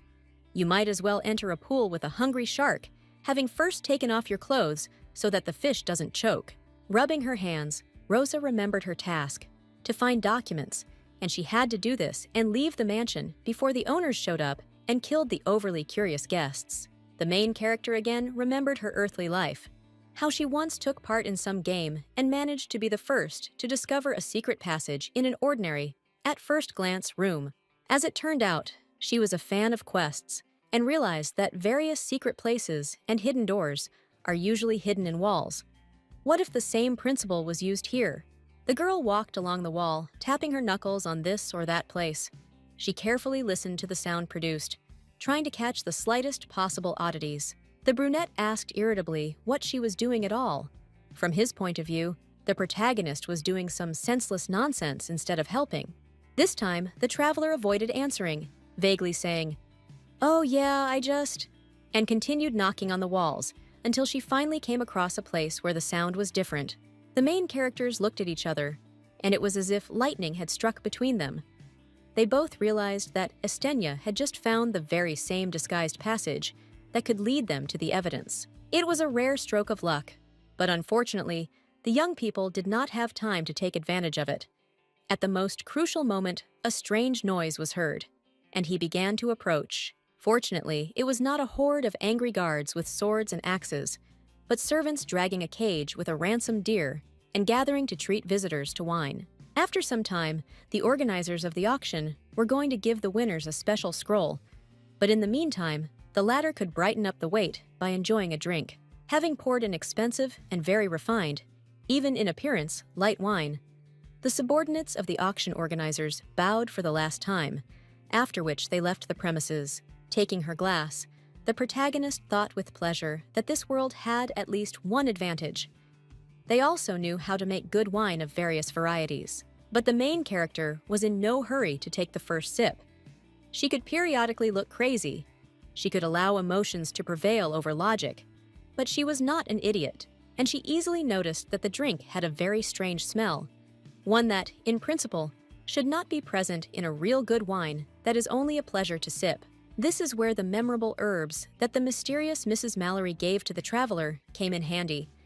As it turned out, the maid had been carrying one leaf with her all this time, and, having dipped it in a glass, she saw how it turned from green to deathly blue. Yes, as it turned out, the owners of the underground auction were going to kill the winners of the bidding, perhaps considering them too dangerous, so they mixed a deadly poison into the wine. The protagonist turned around so quickly that she felt her cervical vertebrae crunching, struggling to cope with the terrible tension, but she didn't care. Calyx Phosmus, fortunately, had not yet had time to drink from the deadly glass. Like many nobles, he initially dragged out the weight in order to get more pleasure later. As the young man's lips touched the glass and the poisoned liquid flowed towards them, Rosa Estenia darted forward, like a living arrow shot from a giant's bow. The girl put her hand forward. She didn't care how she looked from the outside or what the prince would think. Now her entire consciousness was occupied by one thought: to save him from death. The protagonist made it in time. With one powerful and swift blow, she knocked the ill-fated glass out of the man's hands before he could take even a drop of poison. With a loud ringing sound, the precious crystal shattered, decorating the floor with its remains and a light puddle. It seemed that the expensive object silently reproached the one who treated it like that. Calyx was in an indescribable rage. He did not scream or stamp his feet, but he looked at his companion with such anger as if she had killed an innocent baby before his eyes. The maid froze in shock and horror, just like a rabbit suddenly finding itself in front of a giant hungry snake. But now she had to come up with an explanation quickly. It would seem that the easiest thing to do would be to tell about the miraculous plant, but the traveler had good reason to doubt that this was a reasonable step. What if it was considered forbidden, accessible only to a select few, or completely unknown in this world? And the invisible clock that measured the gradual disappearance of the prince's reserves of patience continued to tick, and Rose's wildly beating heart sounded in time with it. While the main character was pondering the risk that the diary could have set her up from the very beginning, Phosmus finally lost his patience. But before he could do anything, the voice of one of the servants was heard. Now she didn't even need to go to a fortune teller to understand that in a few seconds, a hellish massacre would begin. So Estenia mentally took a deep breath and decided to go for broke. She clung to Calix, hugged him by the shoulders, as if he were a dearly beloved, and whispered in his ear that there was poison in the wine, causing the prince's red eyes to bulge in surprise. The young man still had many questions. Why his older brother started poisoning customers, how the maid figured it out, and what the hell she was doing. But Phosmus was not allowed to ask them. A few moments later, the expensive door, painted purple and gold, almost flew off its hinges. The guards were so in a hurry to figure out what was going on that they forgot about etiquette. The sight that opened up made them freeze like pillars of salt. A pink-haired girl was lying awkwardly on the couch, and a sweaty gentleman in slightly wrinkled clothes was hanging over her. The younger prince quickly realized what Estenia's plan was, so he made a displeased face and shouted, "What?" in annoyance, as if they had been interrupted in the middle of something very important and interesting. Playing along with him, Rose blushed deeply, hid her face, and screamed at the top of her lungs, and the servants, feeling monstrous shame because of this oversight, hurried to leave the room. Perhaps, if there had been some poor people or ordinary townspeople in the place of the protagonists, they would have simply been kicked out. But the servants were so afraid of the wrath of the aristocrats that they ran ahead of their own words of forgiveness. It was a convincing and beautiful trick, albeit one as old as the universe. But the main characters are well aware that the local workers will soon return again. No one can fool the guards forever, so Calix decided to act. But the first thing he did was not rush to search for the coveted documents, but to remove the collar from the deer. The beast, characteristically, did not resist, clearly understanding that this man did not wish him harm. Unlike the crowd that was running along the dark, narrow corridor at that moment, there were dozens of guards. This time they were without masks, and their leader, a good-natured, smiling blonde man, politely knocked on the door, clutching a sword in his free hand. The killer, having unlocked the lock and turned the door handle, politely chirped that they had heard strange sounds, so they decided to check on their dear guests, just in case. However, he was not allowed to finish his sentence. Some object flew into the face of the neighboring thug with such terrible force that it flattened him, instantly knocking the guy unconscious. Naturally, it was Calix. Like any medieval prince, he was taught for many years not only literacy and diplomacy, but also the art of wielding weapons. Taking advantage of the fact that one of the killers dropped his blade and dropped it, the brunette rushed forward with incredible speed, grabbed the weapon, and raised it over the new enemy. The smug grin immediately disappeared from the blonde's face. He instinctively stepped back and raised his own blade higher, in an attempt to block the terrible blow. To no avail, Prince Phosmus dealt only one, very fast and strong chopping blow, which instantly cut the scoundrel's throat, sprinkling the floors with pools of blood. For a moment, it might have seemed that after this, the young man would lose control of himself and begin to selflessly hack down his enemies with the fury of a berserker. But no. The prince was taught not only to fight, but also to control himself, and he ordered Rose to do what she had been doing before. It was necessary to somehow make a passage to the secret room behind her back, which the newcomer had discovered by knocking. But how could this be done if even breaking through by force would hardly work? However, an unsuccessful attempt would in any case be better than no attempt at all, so the protagonist kicked the wall with all her might. Oddly enough, it worked. The internal mechanism responded to the pressure, and the wall began to split in two, letting a blinding light into the room. The main character was so surprised that she didn't even react right away. She stood there for a few seconds with her face stunned with joy and her mouth wide open. Calyx had been holding back the crowd of killers all this time, and when he heard that his companion had managed to unlock the secret passage, he paused for a moment, ordering her to go inside immediately. The time traveler, unlike some romantic girls, understood perfectly well that in a real battle, she would only be a hindrance, and therefore did not argue. She was only distracted for a moment to convince the deer to leave too. The maid was in a terrible hurry, but she simply could not leave this beautiful and innocent creature to die. The woman even clung to him, tenderly hugging him around the neck. After this, something amazing happened. A barely perceptible wind blew through the air, silent music began to play, and the beautiful white deer turned into a divinely handsome youth with white hair and elven-like pointed ears. Rose forgot about everything for a moment. About Phosmus fighting to the death next to her, about all their lives hanging by a thread. It was such a mesmerizing sight, and the prince even had to shout to bring the maid back to her senses. The girl honestly admitted that she had simply never met elves before, and risked asking if her master had known from the very beginning that it was not animals that were being sold at the auction. But the protagonist ordered her to shut up and grabbed her hand. The man forced the woman into the secret passage and slammed the door, managing to avoid enemy blows. And there was no need to push the elf. He hid himself. Estenia was having a hard time catching her breath after the horror she had experienced, and the brunette wasn't looking his best either. But the former deer suddenly raised his hand and magic appeared in the air. Just one short, silent movement, and the door was completely covered with a magical sigil. And at the sight of this sight, the newcomer's jaw almost dropped again. Looking calmly at his saviors, the pointy-eared youth explained that, thanks to his spell, the door would withstand any attacks for 20 minutes. Of course, if the opponents did not suddenly bring a sorcerer. The girl was very surprised that she had met a real wizard for the first time, but almost immediately she began to think, what if he was able to send her home? Shouldn't she ask about it right now? And the forgotten Calyx looked worse than ever before. Someone else's blood was red on the guy's cheek. Beads of sweat were running down his face. His lungs were pumping air at the limit of their strength, and he swore hoarsely through his teeth. It was understandable that such rage would be felt. After looking around properly, the main characters realized that there were no other entrances or exits in this room, just solid walls. Of course, it was not empty. There were huge cabinets filled to the brim with various books. There was other furniture, but nothing even remotely resembling a door. In other words, the trio was completely trapped.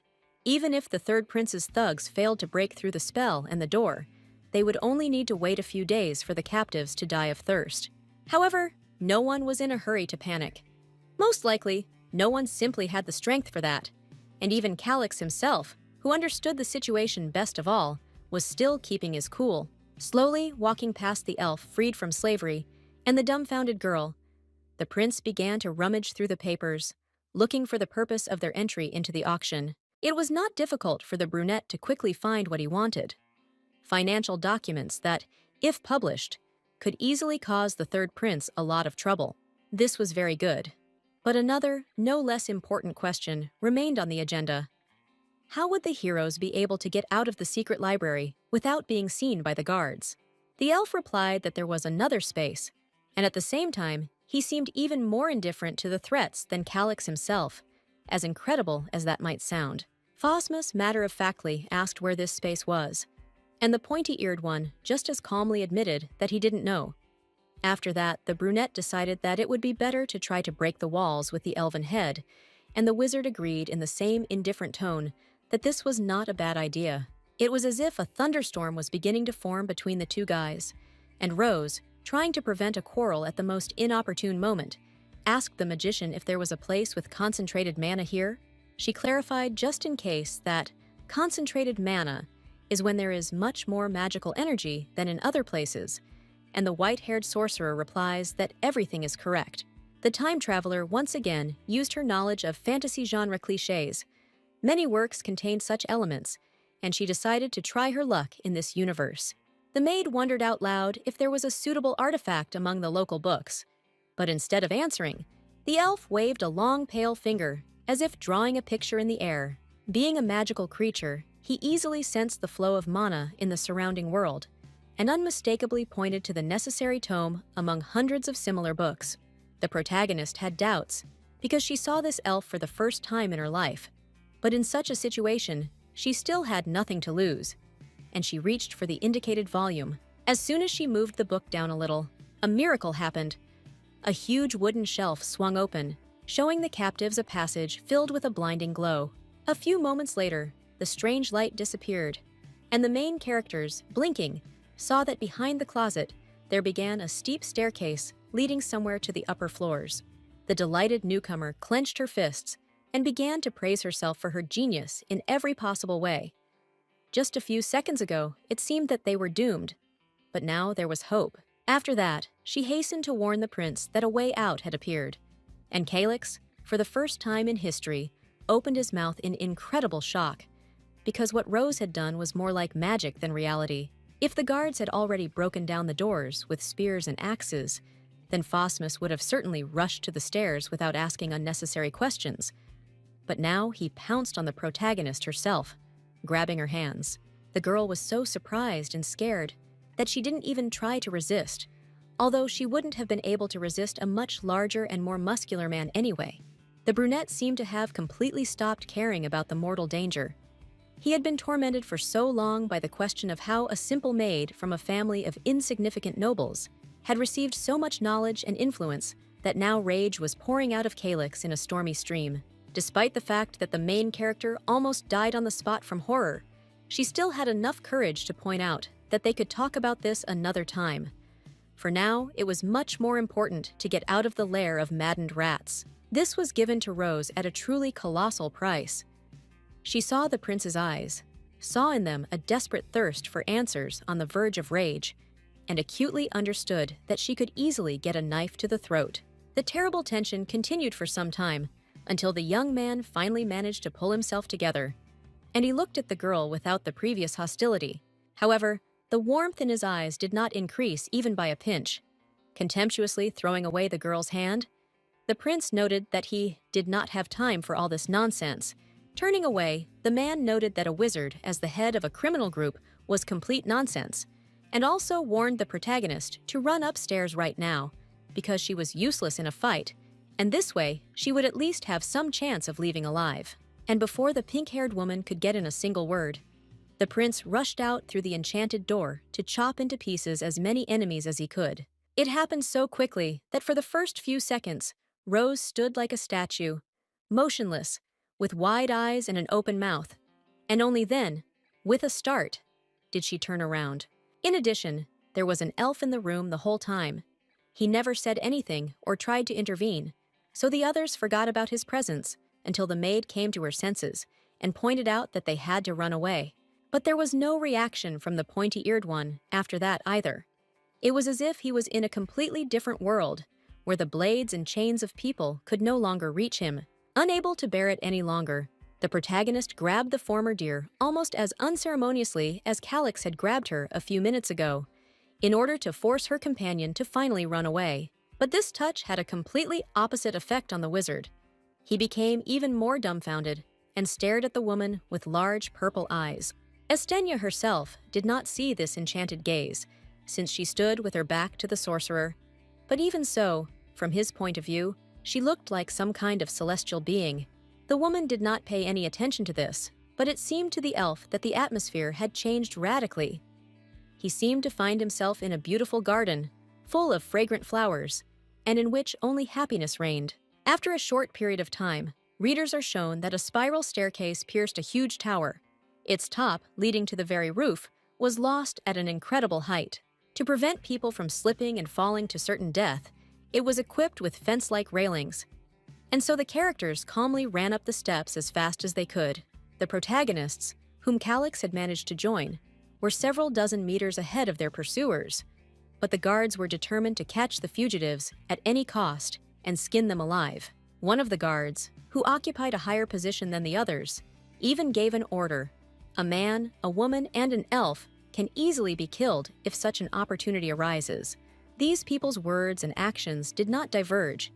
Rose did not even have time to turn around to give them a contemptuous and indignant look. as an arrow whistled under her arm, only miraculously not piercing her vulnerable flesh. Thanks to his sense of smell, honed over the years, Phosmus heard this and immediately rushed to the forefront of his opponents, wanting to hold them off until his companions had moved away to a sufficient distance. However, the traveler stopped. Her conscience did not allow her to abandon her savior, no matter how difficult he was to handle, in trouble. But she still could not help the young man in the fight. Fortunately, this was not necessary yet. In small and narrow spaces, even a single fighter could easily withstand a huge squad. And Calyx did this perfectly, cutting down one fighter after another. The prince acted very effectively and methodically. With one good blow, he cut the chest of another opponent. Then, with a strong kick, he sent him down the stairs, knocking down all the subsequent thugs. But no matter how experienced and dexterous the emperor's youngest offspring was, he was still first and foremost an ordinary man of flesh and blood. Very soon, Phosmus's chest began to rise and fall heavily, showing how exhausted he was. According to the prince's plan, reinforcements were supposed to arrive soon, but so far, there was not even a hint of this. And the enemies continued to appear, as if the offspring of some devilish cornucopia. All this time, Rose looked at the brunette's back with horror. Before, this man had caused her disgust, anger, and fear. But now she was sincerely worried about his life. However, the girl didn't have time to do anything. An elf put his hand on her shoulder and smiled affectionately, as if trying to say that there was no real reason to panic. There really wasn't even a hint of fear in his purple eyes. On the contrary, the white-haired sorcerer remained very relaxed and even happy in such a terrible environment. After this, the sorcerer elegantly waved his hand, and the entire tower was flooded with an unearthly glow of streams of magic, and Astenia looked at it enchanted, guessing what exactly would happen in a second. Calyx didn't notice it at first because he was too busy killing one hunter after another. But eventually, he too noticed the light, and just at that moment, the pointy-eared one briefly ordered him to step aside. With an incredible grace that no ordinary person could even dream of, the elf soared into the air, as if his body was made not of bones, flesh, and blood, but of streams of wind. The sorcerer spread a magical glow around himself and easily did a beautiful somersault, simultaneously summoning a weapon, a magic bow made of a light, ice-like material. The thing didn't look as deadly or dangerous as mortal weapons, but that was a very deceptive impression. In a matter of seconds, a hail of crystal arrows fell on the pursuers, killing dozens of them at once. The protagonist looked at this with her mouth open. In her earthly life, she had encountered many magical weapons in fantasy works, but seeing something like this in real life was a completely special and indescribable experience. Then the time traveler turned her gaze to the pointy-eared man, and he grinned smugly, as if everything that was happening for him was not a fight for life and freedom, but just a game, an easy way to make an impression. Unfortunately, even if he had expected happy hugs and praise, he ended up being unsatisfied. Astenia simply didn't understand what he was smiling about, and besides, Calyx, who was watching the elf closely, also saw everything. And although the younger prince did not utter a word, his silence was no less eloquent in its own way. Eventually, the prince stepped forward and ordered everyone to hurry up. They would soon reach the exit, so there was no point in hanging around here. The protagonist had nothing against it, and if the situation had been a little different, she would have happily rushed ahead of her own squeal. But then she saw something that made her freeze. The reason was simple.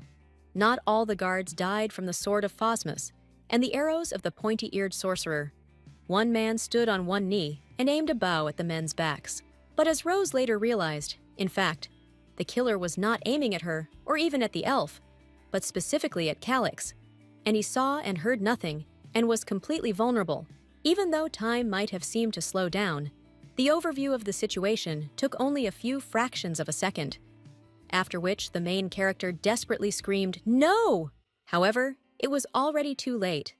The arrow, no less deadly than the elven sorcerer's artifact weapon, whistled forward, intending to pierce the brunette's lungs, dooming him to a long and painful death. At the very last moment, Phosmus sensed a threat and turned around, but there was no point in it. Even the most trained and experienced fighter could not react to danger with such speed. The red-eyed prince froze with his eyes wide open, finding himself in the place of a helpless victim for the first time in a long time, and hot blood gushed onto the stone steps again. It was as if time had been paused by some all-powerful deity. The main character continued to stand, his eyes bulging in surprise and shock, and his already pale face turned completely white. As it turned out a second later, it was not because the young man was pierced by monstrous pain. On the contrary, he remained safe and sound, because at the last moment, Estenia threw herself forward and the arrow pierced her shoulder. At that moment, all the thoughts of the former traveler disappeared. There was no pain, but a strange, supernatural weakness spread throughout her body, from which the maid fell backwards. Her vision became hazy, and all sounds began to sound very muffled, as if through a thick layer of cotton wool. Even Calyx's screams seemed like some kind of indistinct whisper. Feeling her eyelids fill with leaden weight and pull downwards on their own, the former Korean mentally agreed with the frightened brunette. Yes, she was probably crazy. The main character initially had a very important goal: to return home, to Earth. But since she dies for the second time, maybe at least this will help her find herself in her old body? Here, before Rose's eyes, an unfamiliar girl appeared. She did not have pink hair, piercing blue eyes, or an expensive dress with ruby decorations, but she herself looked supernatural, like an unrestrained soul. The face of this strange apparition could not be seen, but the ghostly woman said with some sadness that she had no choice, causing Estenia to express a languid, silent surprise. Then the stranger gently cupped the unconscious maid's face in her hands and said that the latter had chosen the same option as the ghost, whatever that meant. The traveler quickly fell into blissful oblivion, but before the last spark of consciousness died out, she managed to think, "Who is this incomprehensible girl?" The awakening was very long and difficult. In fact, even reaching a conscious state could be called a stretch, because the whole body seemed like an endless space, in which here and there little stars' thoughts flickered. Rose had a hard time comprehending who she was, where she was, and how she had ended up in this strange place. But then her merciless brain helpfully showed her a memory in which an arrow had pierced the girl's fragile shoulder. And besides, the protagonist had some difficulty remembering a strange ghostly woman in a yellow dress and with very long brown hair. It was very unusual that the dying subconscious, for some reason, depicted her, and not someone well known. But even this was not the wildest thing after what she had experienced. For some reason, the former Korean woman had a very strong feeling that she knew this woman well and had even spoken to her, but she would have given her hand to be cut off, just to understand where this came from. In other words, it's very, very strange, even against the backdrop of everything else that the unfortunate protagonist had to endure after the soul's transmigration. But in any case, it's time to open your sleepy eyes. Looking at the wooden roof, the woman felt a glimmer of hope for a moment. What if after dying in the world of the book, she found herself back on Earth in her native Korea? Unfortunately, or fortunately, the tangled strands of unnaturally pink hair clearly demonstrated that this hope was empty. The former Asian was still in the body of a girl from a completely different world. She could have tried to lie in bed for many more hours, but Estenia didn't have that kind of character, so she, wincing in disappointment, began to dress. When the maid pulled on the warm woolen sweater, she suddenly realized something very important. She did not feel any pain at all, as if there had been no arrow that had torn through the muscles and skin and pierced the bones. And just at that moment, as if waiting for some silent signal, Mila, close to hysteria, burst into the room, with Aaron's grinning face looming behind her. There was an awkward pause for a few seconds, only for the younger maid to eventually cry out her pink-haired friend's name. Then, moaning and wailing, she rushed to embrace the main character, who was a little surprised that these two decided to visit her at the same time. But after that, it became clear that the reason why the protagonist did not feel even the slightest discomfort due to the wound she had suffered was that she was given a magic potion to heal the damage.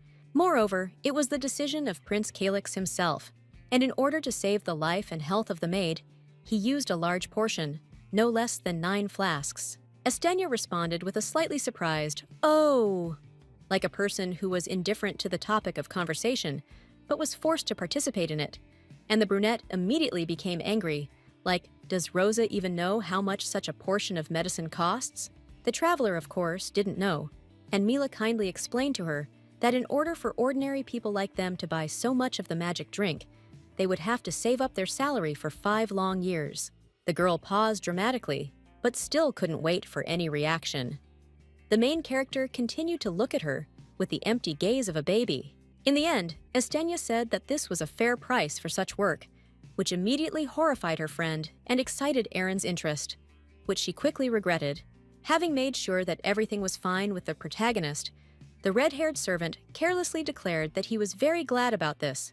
After all, if she died, his life would again be filled with boredom. The time traveler had a hard time suppressing the desire to give this schemer a good slap in the face. While he asked in the same cheerful voice whether the woman had managed to get what she wanted, the heroine stared at him with wide eyes.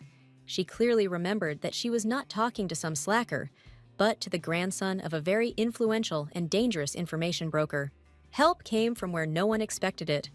Mila suddenly came to her senses and became worried that the poor thing had barely recovered from a terrible injury, and they were already pestering her. Erin tried to resist, reminding her that he wasn't finished here, and that there was no point in pushing, but to no avail. In this regard, the brunette turned out to be scarier than an evil rhinoceros. Before locking the doors, Mila said goodbye to her friend with a kind smile, drowning out the whiny voice of the red-haired man, who was complaining that he didn't finish the game. Then the doors slammed shut, as if that awkward scene of the 3 characters reuniting had never happened. It was just the protagonist's dream before waking up. Patting the slightly crumpled blanket, the main character herself thought that her new friends had arranged a real mess here, but she didn't look irritated at all. On the contrary, she was happy. Even here, people had managed to appear who were sincerely concerned about her health, although Erin's manner of behavior and communication raised certain questions and bewilderment. Then the traveler remembered Calix Phosmus. She became curious about what he had shouted before she lost consciousness, not to mention the status of the freed elf deer. Remembering his inhumanly handsome face, translucent purple eyes and long ears, the maid assumed that he could now be considered a servant of the imperial family. And finally, the most disturbing mystery remained the girl in the yellow dress and long, dark hair, whom Estenia saw before losing consciousness from shock and loss of blood. Now that she could think relatively clearly, the protagonist realized that the ghostly stranger looked exactly like Serena, the real protagonist. Another person would have come up with 1,001 logical, down-to-earth explanations for what she saw, but Rose had managed to get somewhat used to the magic happening everywhere, so she came to a simple conclusion. It was not a hallucination, but that very character from the novel. Estenia remembered that the Duke's illegitimate daughter had really wanted to tell her something extremely important, but what exactly she couldn't remember now, no matter how hard she tried. In any case, sitting and inventing without much result could take a very long time, so the former Korean decided to take matters into her own hands. For this, she needed to go visit the old lover of adultery. Fortunately, even Calix would not overwhelm a man who miraculously escaped death with work. It was a very simple and logical plan of action. And since the newcomer felt great, she was not going to hesitate, irresponsibly waiting for the weather to improve. Since Rose was going on a business trip and not attending another ball, she dressed much more simply and practically than last time. She wore a simple white and blue dress. Then she tied her long hair into a braid down to her pelvis and tied a dark silk ribbon around her waist. But, unfortunately, she didn't notice that someone's hand opened the door to the room. She, of course, heard the creaking of the hinges, so she quickly asked if it was Mila and if she had forgotten anything, and only then turned her head towards the source of the noise. And in terrible surprise, she opened her large blue eyes wide. As she had done many times before, when she saw something beyond all imagination, the abode of the humble maid who saved the life of the elven sorcerer and Prince Calix was visited not by another maid, but not by Phosmus himself either. It turned out to be his assistant, Roel Chris. As always, dispassionate and seemingly cold, the young white-haired knight himself looked very much like a majestic elf, if you don't count the standard rounded ears. His appearance seemed very strange and unexpected, because Rose hadn't really crossed paths with him before. But before the girl had time to ask how they had met, the swordsman was the first to ask how her health was. Estenia honestly admitted that she felt great thanks to the healing potion that the prince had given her, and Roel, gradually closing the distance, noted that this was very good. For one simple reason. The white-haired young man needed to ask the time traveler a few questions. But this innocent statement was spoken in such a tone that a chill ran down the woman's spine. The main character wasn't so much scared as simply very surprised. She still had no idea what business this casual acquaintance could suddenly have with her. Instead of answering, the young knight slowly turned his head and looked down. Right at the table with the cabinet where the protagonist kept various things and small items. Without saying anything or even asking permission, Chris abruptly opened the cabinet, like an investigator trying to find carefully hidden evidence or contraband. The girl was naturally taken aback and angry by such boorish behavior. Perhaps they were not equal in status, but this went beyond all possible limits. The blonde didn't pay any attention to her, and at some point even reached for the things. But the main character simply hung on the knight's arm, screaming why he was doing this at all. And at that moment, it was as if fate itself decided to play a cruel joke on the poor traveler. Because the airflow created by the movement of people knocked down the sheet that was hiding the supernatural diary. When the young man took it in his hands with interest, something in the soul of the former dugout snapped. She very clearly imagined how terrible the possible consequences could be. Trying her best to get Roel's attention, the protagonist tried to stop him from touching the book, but to no avail. It was like shouting at an avalanche sliding down the mountains. Chris didn't show any signs of noticing the owner of the room next to him. Not a single emotion could be seen on his pale face, not even basic irritation from the screams in his ear. Slowly and slightly cautiously, as if expecting some kind of trap, the man opened the purple tome, but found nothing but virgin clean pages.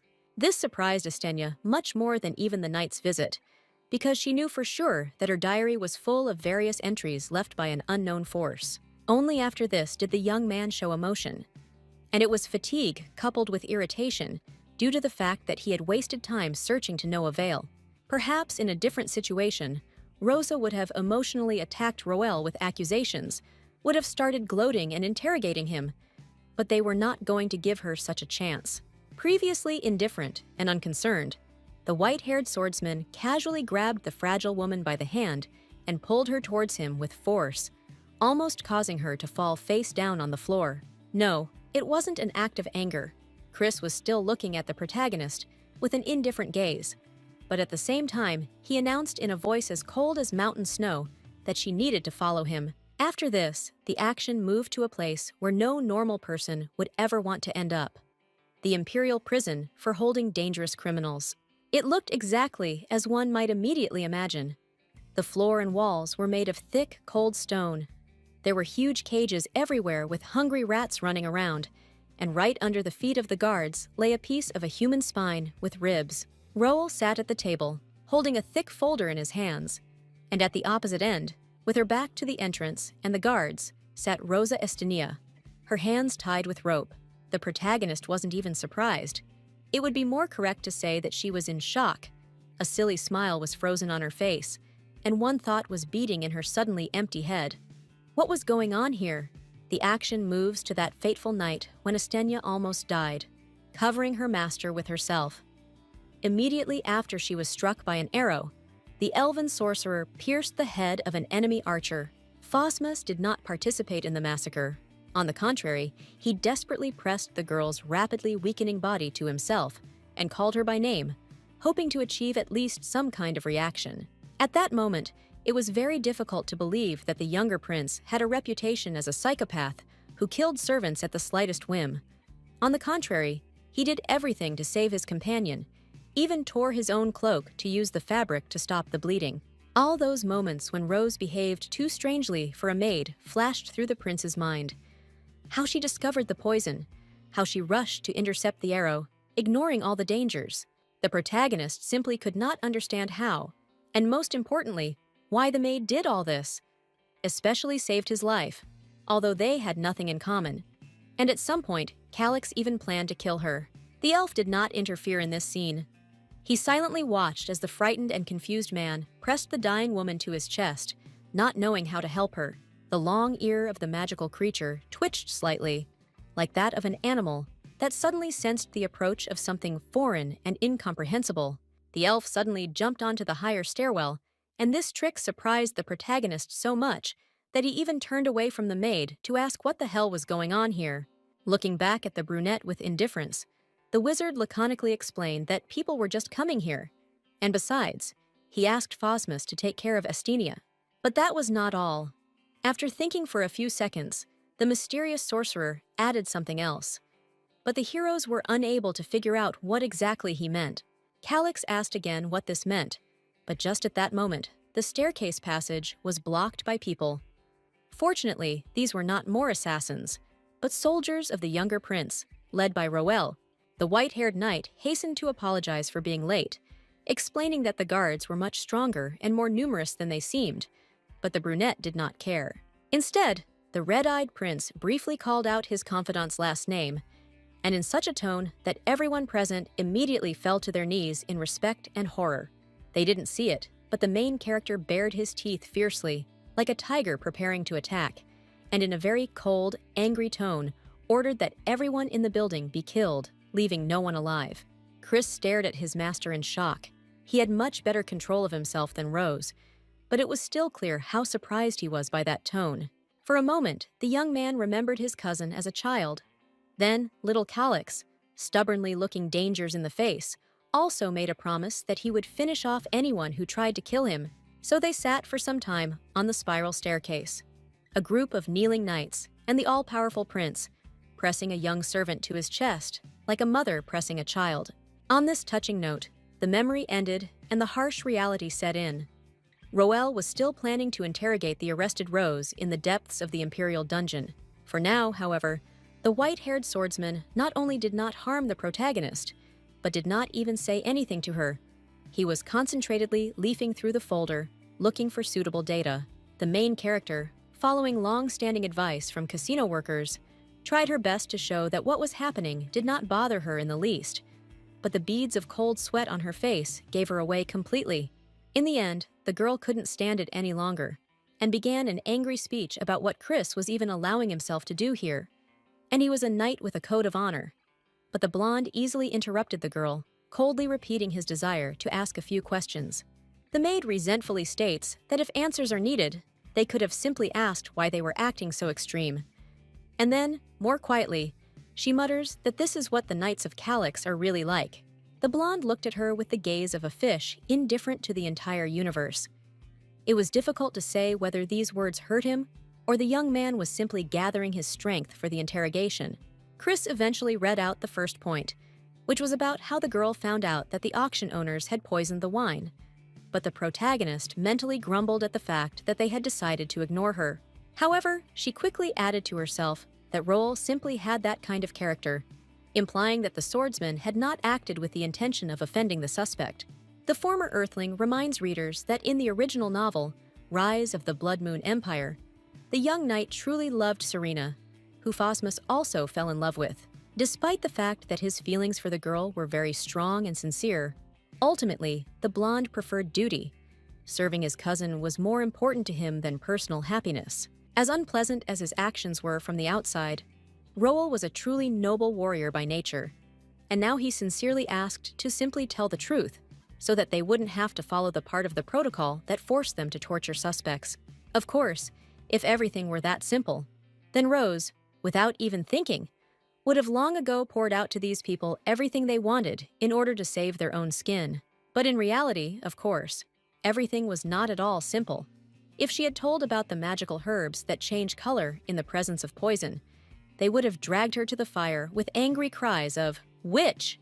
Trying to sound as confident as possible, the newcomer reminded that she was the prince's personal maid. It was her duty to taste the master's food, so was it any wonder that she could identify poison? The white-haired man repeated his question without a waver in his voice. Exactly how did Estenia do it in the auction dungeons when the wine was brought? The protagonist could not restrain herself and angrily gritted her teeth. The enemy turned out to be too smart to be confused by simple demagogy. The main character realized that she would have to tell the truth after all. She didn't have the time or imagination to create a more convincing lie. So Roel learned about the existence of the herbs. After that, he looked at the girl with genuine surprise.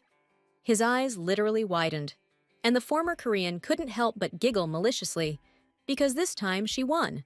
The man, to his credit, was able to quickly regain control of himself, but a bead of sweat still rolled down his face, revealing how tense Chris was after this revelation.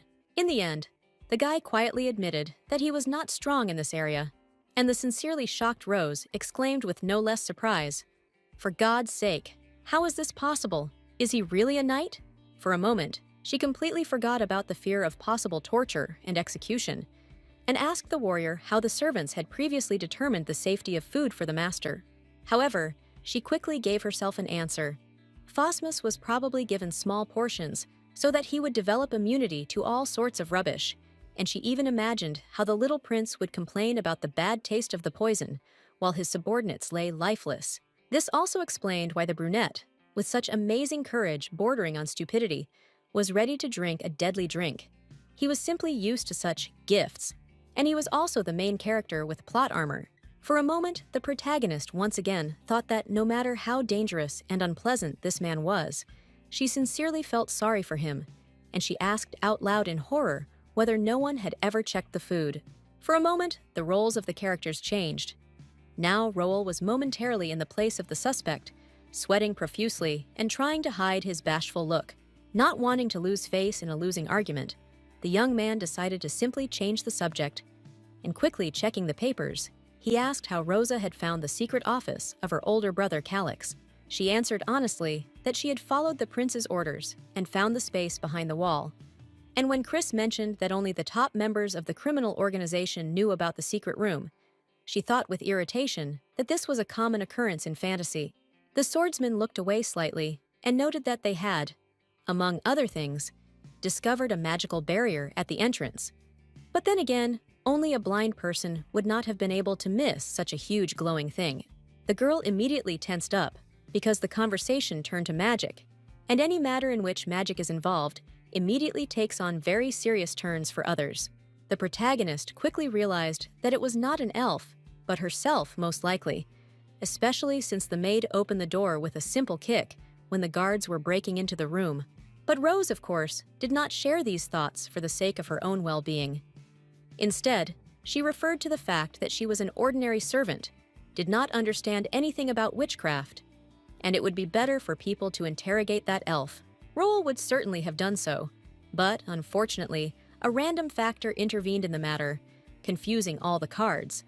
The pointy-eared sorcerer disappeared long before the soldiers arrived at the scene of the tragedy. Despite her own difficult circumstances, Estenia was genuinely happy about this. She would not want such a beautiful, pure, and innocent creature to remain a slave to people for the rest of her life. In her mind, raging with fantasy, the liberation and escape of the pointy-eared one turned into a touching picture of the salvation and liberation of the divine youth from the shackles of slavery by a valiant heroine. But upon returning to reality, the traveler continued to insist that the elf was to blame, not her, and even honestly told how the sorcerer felt the presence of magic. Here, the time traveler quickly bit her tongue and thought, why did Chris even start asking about this? What motives or tricks could lie behind this question? Straightening up and looking straight into the white-haired youth's face, the protagonist reported that Calix Phosmus had been there the whole time and should have seen and remembered everything, meaning that there was no point in the interrogation as a whole. And this was the first time that someone in the plot managed to anger Roel.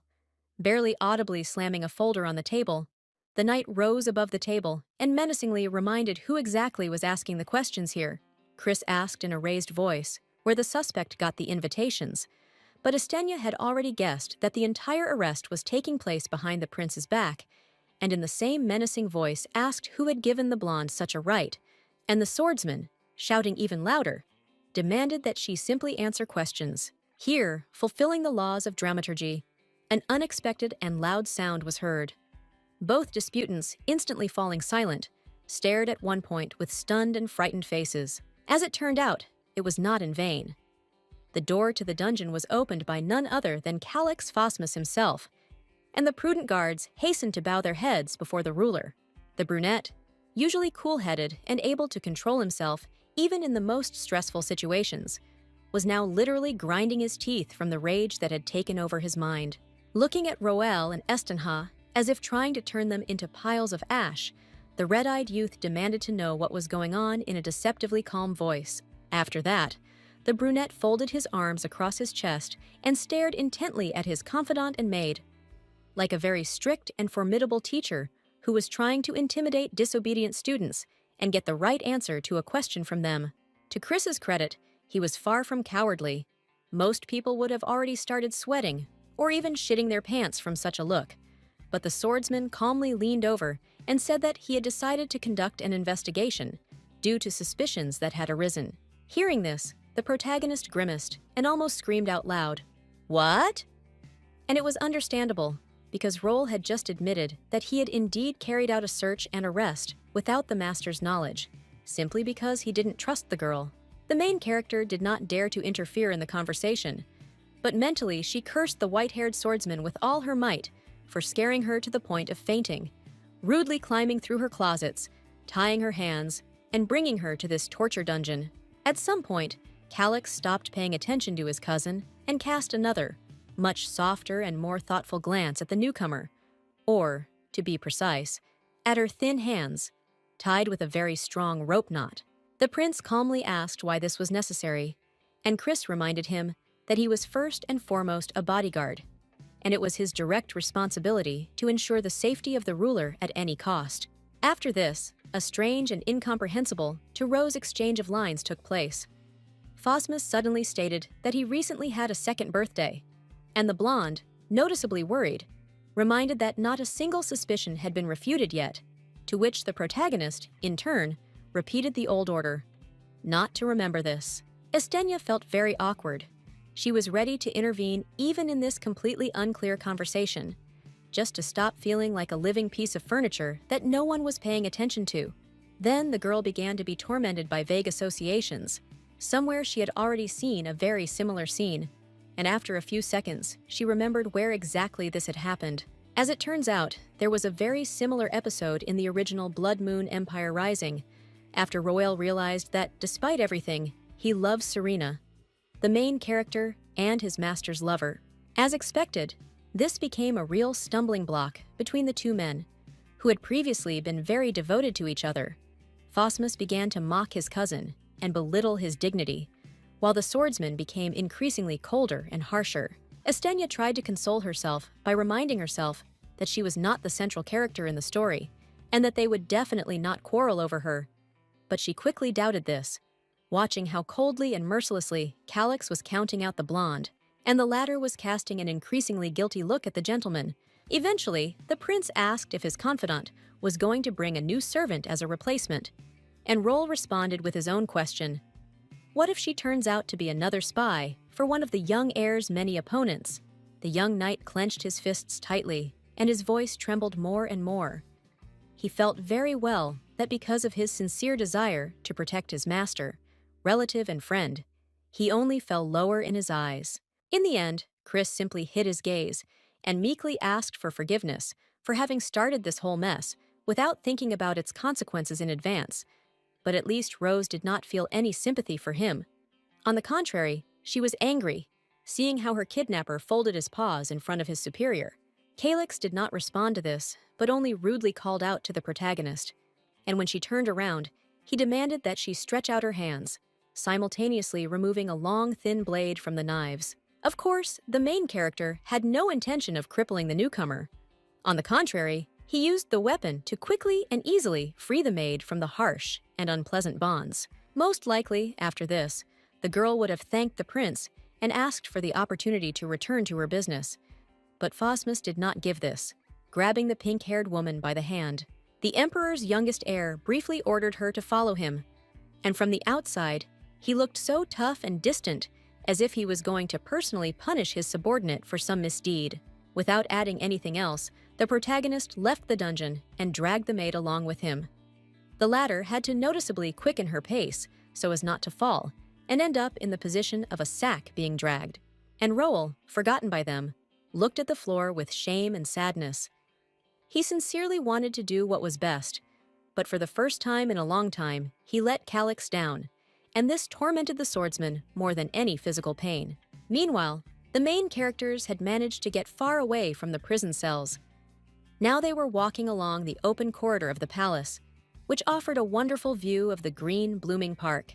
They were still moving very quickly, and Estenia eventually simply begged for mercy. Unlike the trained man, she could not run for long. Oddly enough, the prince listened to his companion and froze. Due to inertia, the protagonist barely managed to stay on her feet, and then began to breathe heavily and hoarsely due to fatigue. The red-eyed brunette turned around and looked closely at the main character. And in this look of his, there was something new and unusual, more reminiscent of sincere concern than the usual detachment and coldness. The young man quietly asked if the time traveler's shoulder still hurt, but she didn't even immediately realize what he was talking about, because the events of that day had completely pushed the memory of the injury on the tower stairs out of her memory. But it dawned on the former Asian that Phosmus, this cold-blooded schemer, alien to ordinary experiences, was really worried about her, and she even lit up with delight. But out loud, she only assured that everything was fine, and this was thanks to those generous portions of the healing potion. Calyx replied with a calm smile that if that was the case, then that was very good. And the protagonist was suddenly overcome with the feeling that something very bad was going to happen next. That was partly true. Looking at his subordinate with satisfaction and anticipation, the brunette ordered the girl to come to him in 3 days. And he did not add any details, but it was said in such a tone that there was no doubt about the danger of the future task. The main character froze, and even her hair turned to stone for a moment. For a moment, the woman clearly regretted not staying in that cozy and beautiful basement where there were so many cute, fluffy rats. Still grinning, Calyx ordered an answer to be given to him. And Rose, of course, had no choice but to obediently whisper, "Yes, sir," and take another blow from the villainous fate. The time traveler, born and raised on Earth, considered the lack of even a week's rest a real crime against work ethics. But there was no one to complain to, and after some time, it turned out that the prince even bought her 2 more doses of medicine. She confessed this to Mila when she complained to her friend about her hard fate, but received a completely different reaction than she expected. The brunette, in genuine horror, asked if the pink-haired girl understood what kind of money this was. Upset that no one would pity or console her, Rosa Estenia irritably said that yes, she understood perfectly well, and quickly looked away. As it turns out, the protagonist actually did at some point decide to find out how expensive the local money was, compared to the Korean currency, and calculated that 1 gold coin was worth about 100,000 Earth won. A standard flask of that very healing potion cost 6 gold coins, or 600,000 won. Already a huge sum for both most Koreans and local residents. And over the past few days, Calyx had bought 11 servings for her, which was equal to 66 gold coins. And when translated into earthly money, it was some kind of crazy wealth, namely 66 million won. And most people all over the world, not just in Korea, have only dreamed of receiving at least a fraction of that fortune. The protagonist just as quickly calculated that in order to earn it on her own, she would have to work for 2.5 years, without spending even a penny, eating only air and wearing old rags. And if earlier she perceived this figure as something distant and insignificant, now the heroine was overcome to the core by the realization of what a crazy sum Calyx had given for her salvation. And after that, Rosa asked Mila in a dejected tone whether they would chop off her head for asking to pay for overtime. The brunette responded with a sincerely innocent look and asked what overtime was. She had never heard such a strange word before. Estenia stared at her friend in silence, as if she were a complete idiot or a very bad joker. But the younger maid wasn't joking. She really didn't understand the essence of the conversation. A second later, the main character mentally slapped herself on the forehead, irritated by her own stupidity. She always forgot that she lived not at home, but in a medieval world, where servants, after completing a long and difficult job, are given not vacations, but other work. In this reality, workers never received bonuses or overtime. There were no monthly or annual payments. Servants simply worked until they were exhausted and periodically received some amount. And the realization of how terrible it was made the protagonist want to go home even more. While the newcomer was clutching her head in horror, imagining what nightmares would continue to await her in Rose's skin, Mila innocently reminded them that they were supposed to receive the money today. These words had a truly magical effect. The main character turned sharply to her friend. Her eyes shone like lanterns, and she asked in a thunderous voice whether they were talking about salary. Unfazed, the younger maid confirmed that this was indeed the case, and then added happily that this would be Estenia's first payment as the prince's personal maid. When asked if Rosa had thought of how she would spend her first earnings, the woman admitted that she had not, and her interlocutor did not believe this. There was certainly something she wanted to buy, but right after this, Mila very joyfully exclaims, "Oh, right!" as if she had just discovered the answer to this interesting question for herself. As it turned out, the locals were soon going to hold some kind of festival, so the brunette assumed that Estenia was simply saving money to have fun there. Naturally, the heroine had no idea what it was really about, but another maid added that there would be plenty of merchants and opportunities for fun. Unfortunately, the girl could not go to this event with the protagonist because she had to work all week. But then suddenly, a strange voice sounded, offering to go to the party with him. The traveler easily recognized what kind of voice it was. She had already heard it many times, so she was not even surprised when she turned around and saw its mysterious owner. It was, naturally, Aaron, and he was looking at the former dugout with the same gaze that a voluptuous glutton might cast on an extremely tasty and desirable cake. The red-haired man smiled broadly, offering to take the girl to the right place, and with his whole appearance, he demonstrated that nothing terrible would happen. He could be trusted. So far, the main character didn't answer anything. On the contrary, she also began to examine the guy, but in her blue eyes, there was nothing but cold suspicion. Aaron was a major concern primarily because he simply wasn't in the novel. Most likely because in the original storyline, the young man didn't take part in any important events. But still. And besides, his general behavior was simply very creepy. Obsession, spontaneity bordering on rudeness, and a strange interest coupled with awareness. In other words, every feature of this man screamed that he was extremely dangerous, or even just abnormal, and therefore Estenier really didn't want to have anything to do with him. Unfortunately, the situation was such that the main character didn't have much of a choice, and when Aaron asked her again what she thought, the woman obediently answered yes. She said cool briefly, and the man asked again what it meant, so the traveler had to explain that it meant good. In any case, she wouldn't mind going for a walk. The guy smiled the sunniest grin possible and immediately added that if that was the case, then he would be waiting for the protagonist tomorrow after work, not far from the gate. The girl looked at him very carefully, like an experienced dueling master, trying to recognize the weak and strong points of a future opponent by the most subtle and imperceptible features of his movement. To be honest, that was essentially the case. While Aaron was simply genuinely happy that he was going to the festival with his new girlfriend, Estenia mentally vowed to find out what was hidden behind that fool's mask. However, after a few hours, while resting in her room, the traveler admitted that she had no idea how to do this. It is easy to promise to expose an experienced swindler in words, but how to do this without knowing anything about the enemy? Of course, the woman asked other palace workers many times, hoping to get at least some kind of clue that would allow her to expose the red-haired man. But everyone else, as if by agreement, admitted that they didn't really know anything about Aaron, but considered him a cool and nice guy.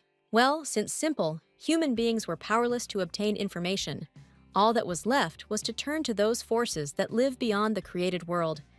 And the main character cast an eloquent glance at the diary. She was nervous because she felt like a monkey playing with a grenade. Even after so much time, the newcomer had no idea what this grimoire was, or how it worked. Very carefully, as if the book could come to life at any moment, grow teeth and bite her, Estenia opened the pages and began to slowly turn them. The contents of the tome were completely missing. Rose was not hallucinating. The book really had deleted its own lines to avoid detection by the suspicious Roelli. From this one could draw a strange, but essentially the only logical conclusion. The force that controls the book helped the protagonist, and in crisis situations acted in such a way that the girl would not find herself in great danger. If this guess was true, and not the product of a certain inflamed fantasy, then the maid would have a huge advantage over those around her.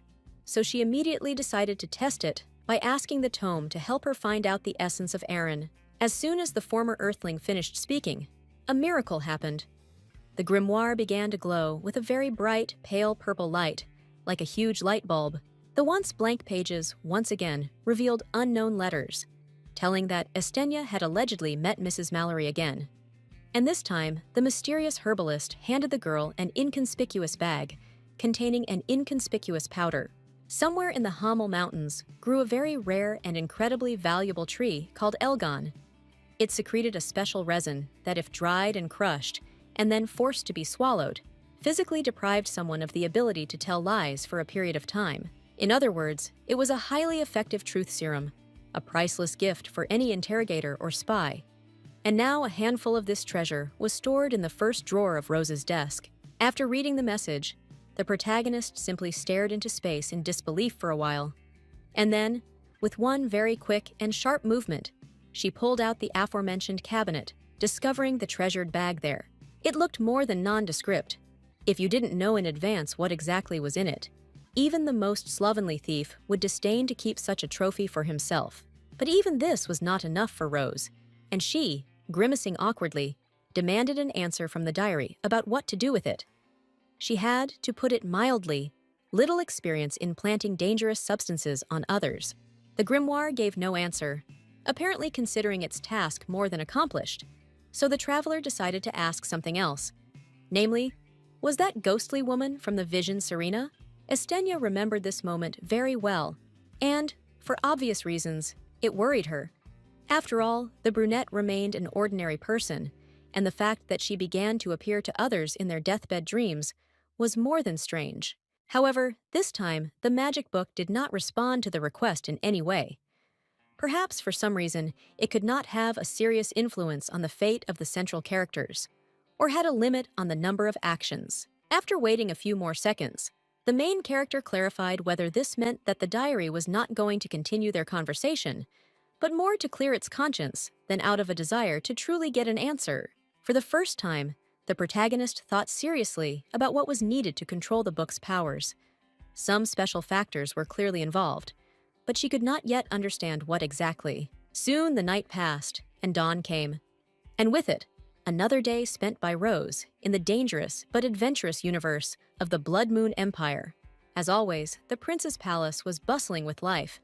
People were rushing about their business, some were getting ready for a long-awaited vacation, and Estenia, meanwhile, stood in front of a large mirror and tried on a beautiful light hat with flowers. The headdress was made of very beautiful and light, snow-like fabric, and was decorated with rows of artificial white and blue flowers. This attribute perfectly emphasized both the hat itself and the ocean blue dress. After this, the main character considered herself completely ready. She was obviously going for a walk, so she tried to dress more simply than she had for the masquerade ball, but she could not resist and took the best things available. The protagonist had set herself only two, but very important tasks for today.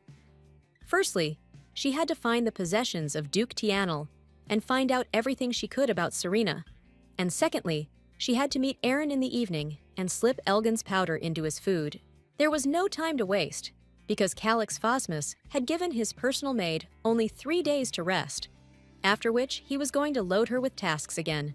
So the sooner the newcomer completed both items on the list, the better for her. Reminding herself that every minute must be spent wisely, the girl set off on her journey, and very quickly arrived at a magnificent estate, standing in the center of a beautiful garden, decorated with sculptures of peacocks. To prevent thieves and vagabonds from getting in, the owner of the estate surrounded it with a high fence and posted guards at the gates. But now the men were distracted by someone's voice. Naturally, it turned out to be the protagonist. With the friendliest and sweetest face, she said that she wanted to ask something, but then she realized that the servants had probably gotten ravenously hungry while on guard duty, and she just happened to have sandwiches and wine. The guards looked at each other in confusion. On the one hand, the regulations clearly ordered them not to talk to anyone, and to warn about every suspicious stranger. On the other hand, it was, to put it mildly, not easy to stand for hours without food and drink, and what harm could come from a cute, fragile girl? In the end, hunger and the desire to rest a little turned out to be stronger than the instructions. And after a few minutes, the men were happily crunching on bread with meat and vegetables, while chatting with the good-natured stranger. As it turned out, they had arranged a real picnic, spreading a large sheet on one of the pieces of the garden.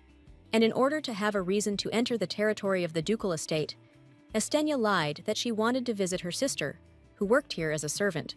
The senior guard, despite the generous bribe, firmly replied that he and his colleagues were forbidden to divulge information about Tianel and his retinue. So Rose, instantly enraged, decided to sprinkle some powder into a glass of wine. Having overcome her irritation, the protagonist brought the drink with a sweet smile and said that she was not pursuing any criminal goals. She was just interested in finding out whether the Duke was some kind of despot. After all, ordinary workers should stick together.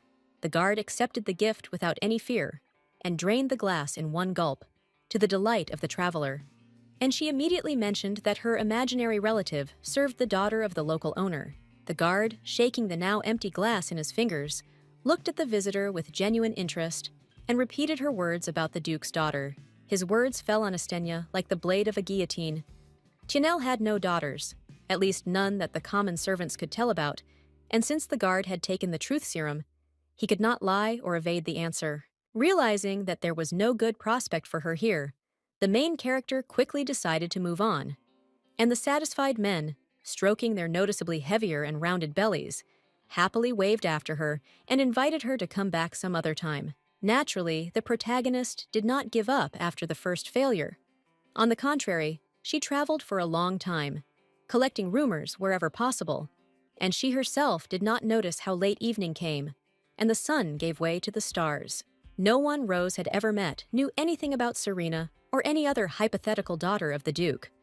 Only Crimson had the skills and resources to easily learn the old aristocrat's greatest secret. Despite this, the whole situation looked very strange.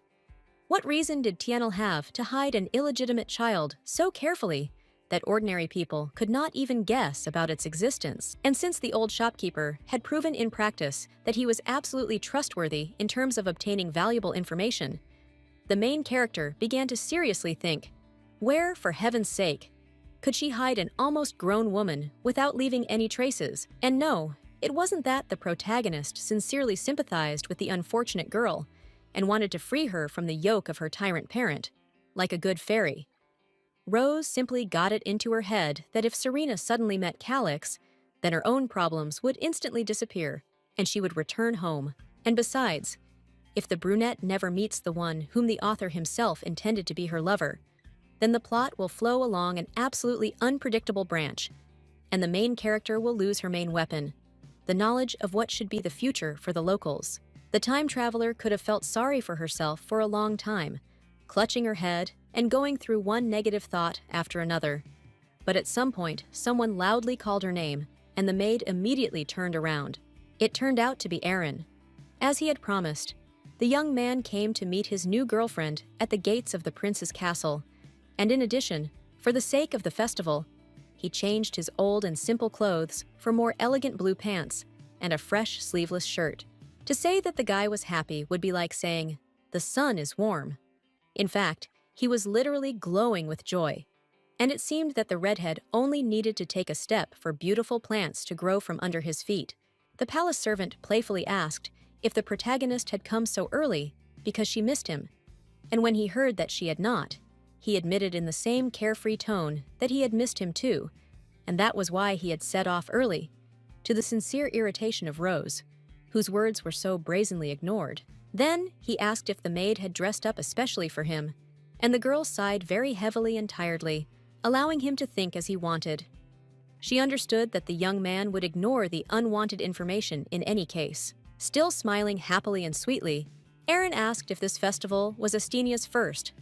He wanted to know what she planned to do there first. The main character tried to answer that. Actually, no.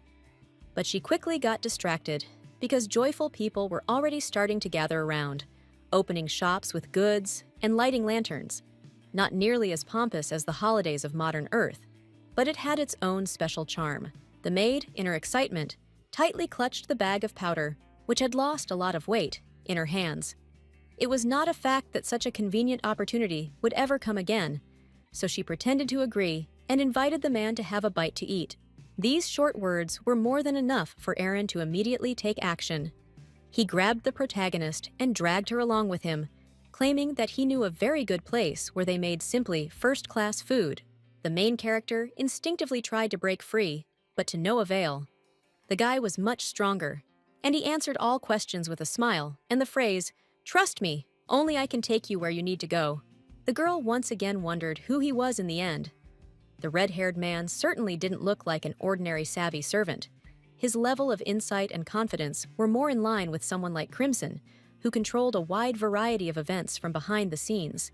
With such thoughts, the time traveler followed the red-haired guy, while the night streets were increasingly filled with people.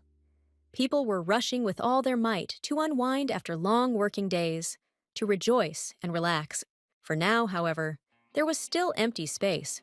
Numerous tables, counters, and barrels of alcohol remained unattended, because the owners and visitors were either hastily finishing their business or having fun somewhere else. Estenia kept shaking her head, looking from side to side. Everywhere her guide was recognized by people. All sorts of men and women greeted Aaron good-naturedly, as if he were their old dear friend. And it wasn't just teenagers or peers who did this. Some middle-aged merchant also thanked the red-haired man for a service he had rendered in the past. And a few minutes later, when there were more people on the streets, the red-haired trickster was literally showered with gifts, and Rosa felt like the heroine of some kind of absurd comedy, because she did not understand how such a person had made so many friends. On the other hand, it explained well why the young man had behaved so familiarly with the protagonist from the very beginning. Apparently, before he had to make only minimal efforts to become the best friend of the next person he met. And then, Aaron happily pointed to a completely unremarkable small tavern standing in a row of many other similar houses. The man assured the maid that, despite appearances, this establishment offers divine, incomparable dishes. The traveler decided to trust him in this matter, and when they crossed the threshold of the tavern, its owner immediately pounced on the boy with questions: why he hadn't come in for so long, and how his grandfather was doing. At the sight of the pink-haired maid, the matron grinned sarcastically and asked if she was Aaron's girlfriend, and he calmly replied that no, but he really hoped that one day she would be, which sent shivers down Rose's spine. Taking off her hat, the protagonist once again thought that she had no idea what kind of person he was, when he was joking and when he was serious, and how to treat him in general. But, fortunately, today, she would get answers to these questions thanks to the truth serum. While the boy was enthusiastically ordering a royal dinner for the two of them, the former dugout waited for the hostess to put huge mugs of beer on the table and poured tree resin powder into one of the drinks. Having finished listing what he wanted, the red-haired man dreamily rubbed his palms, but asked if his new girlfriend was okay with him ordering everything to his taste, and the protagonist hastened to assure him that no, everything was fine. Estenia, however, was embarrassed that there was too much food, but the young man answered carelessly that it was normal when it was necessary to feed a small person like her. To this, the heroine snapped that Aaron himself was a lanky guy, but the man only good-naturedly advised her to eat more, so that they would be equal in size. After that, the guy took hold of the handle of a huge wooden mug and began to slowly sip the drink. And the time traveler watched this with wide eyes, afraid to miss even a second. The palace servant managed to drink the entire portion, and the delighted protagonist decided that this was the treasured chance, so she quickly began asking questions. The first thing the main character remembered was how the young man came to her room with Mila and asked if she had gotten what she wanted. And Estenia wanted to know what was meant by that, although Aaron himself was not at all embarrassed. While wolfing down a piece of fried meat, the man revealed that he had known all along that Rose and Calix were planning to infiltrate the underground slave auction, organized by the Third Prince. Moreover, the young man assumed that this was precisely why the main character was looking for an invitation, and her injury was due to the fact that the guards of the Emperor's eldest offspring were much more numerous and knowledgeable about spies than expected. To say that the protagonist was shocked would be a huge understatement. She expected to find out all the ins and outs about the strange acquaintance, but now it turned out that he saw right through her, so the girl ended up just screaming, "How did Aaron know all this?" Continuing to smile carefree, the boy reminded that he, just a second, is the grandson of Crimson himself, one of the greatest spies and information dealers in the country, and he, of course, helps his grandfather obtain various information. The second shock of the newcomer was so strong that she first froze, then screamed, and then began to moan and groan incoherently, making the most stupid and ridiculous face possible. As it turned out, all this time, the protagonist really did not know that these two men were blood relatives. She simply did not pay attention to either the strong external resemblance or to the fact that the guy himself once called the old shopkeeper Grandpa. On the other hand, it finally explained how Aaron managed to know things that an ordinary commoner shouldn't know in principle. And when Estenya asked the man why he hadn't explained the relationship to her earlier, he reproached her that she simply didn't care. The main character reluctantly admitted that in this regard, the young spy was right. The maid really did not care who he was related to before. But now the woman began to remember and reanalyze their few interactions. Yes, now most of the oddities and eccentricities received a simple and reasonable explanation. But at the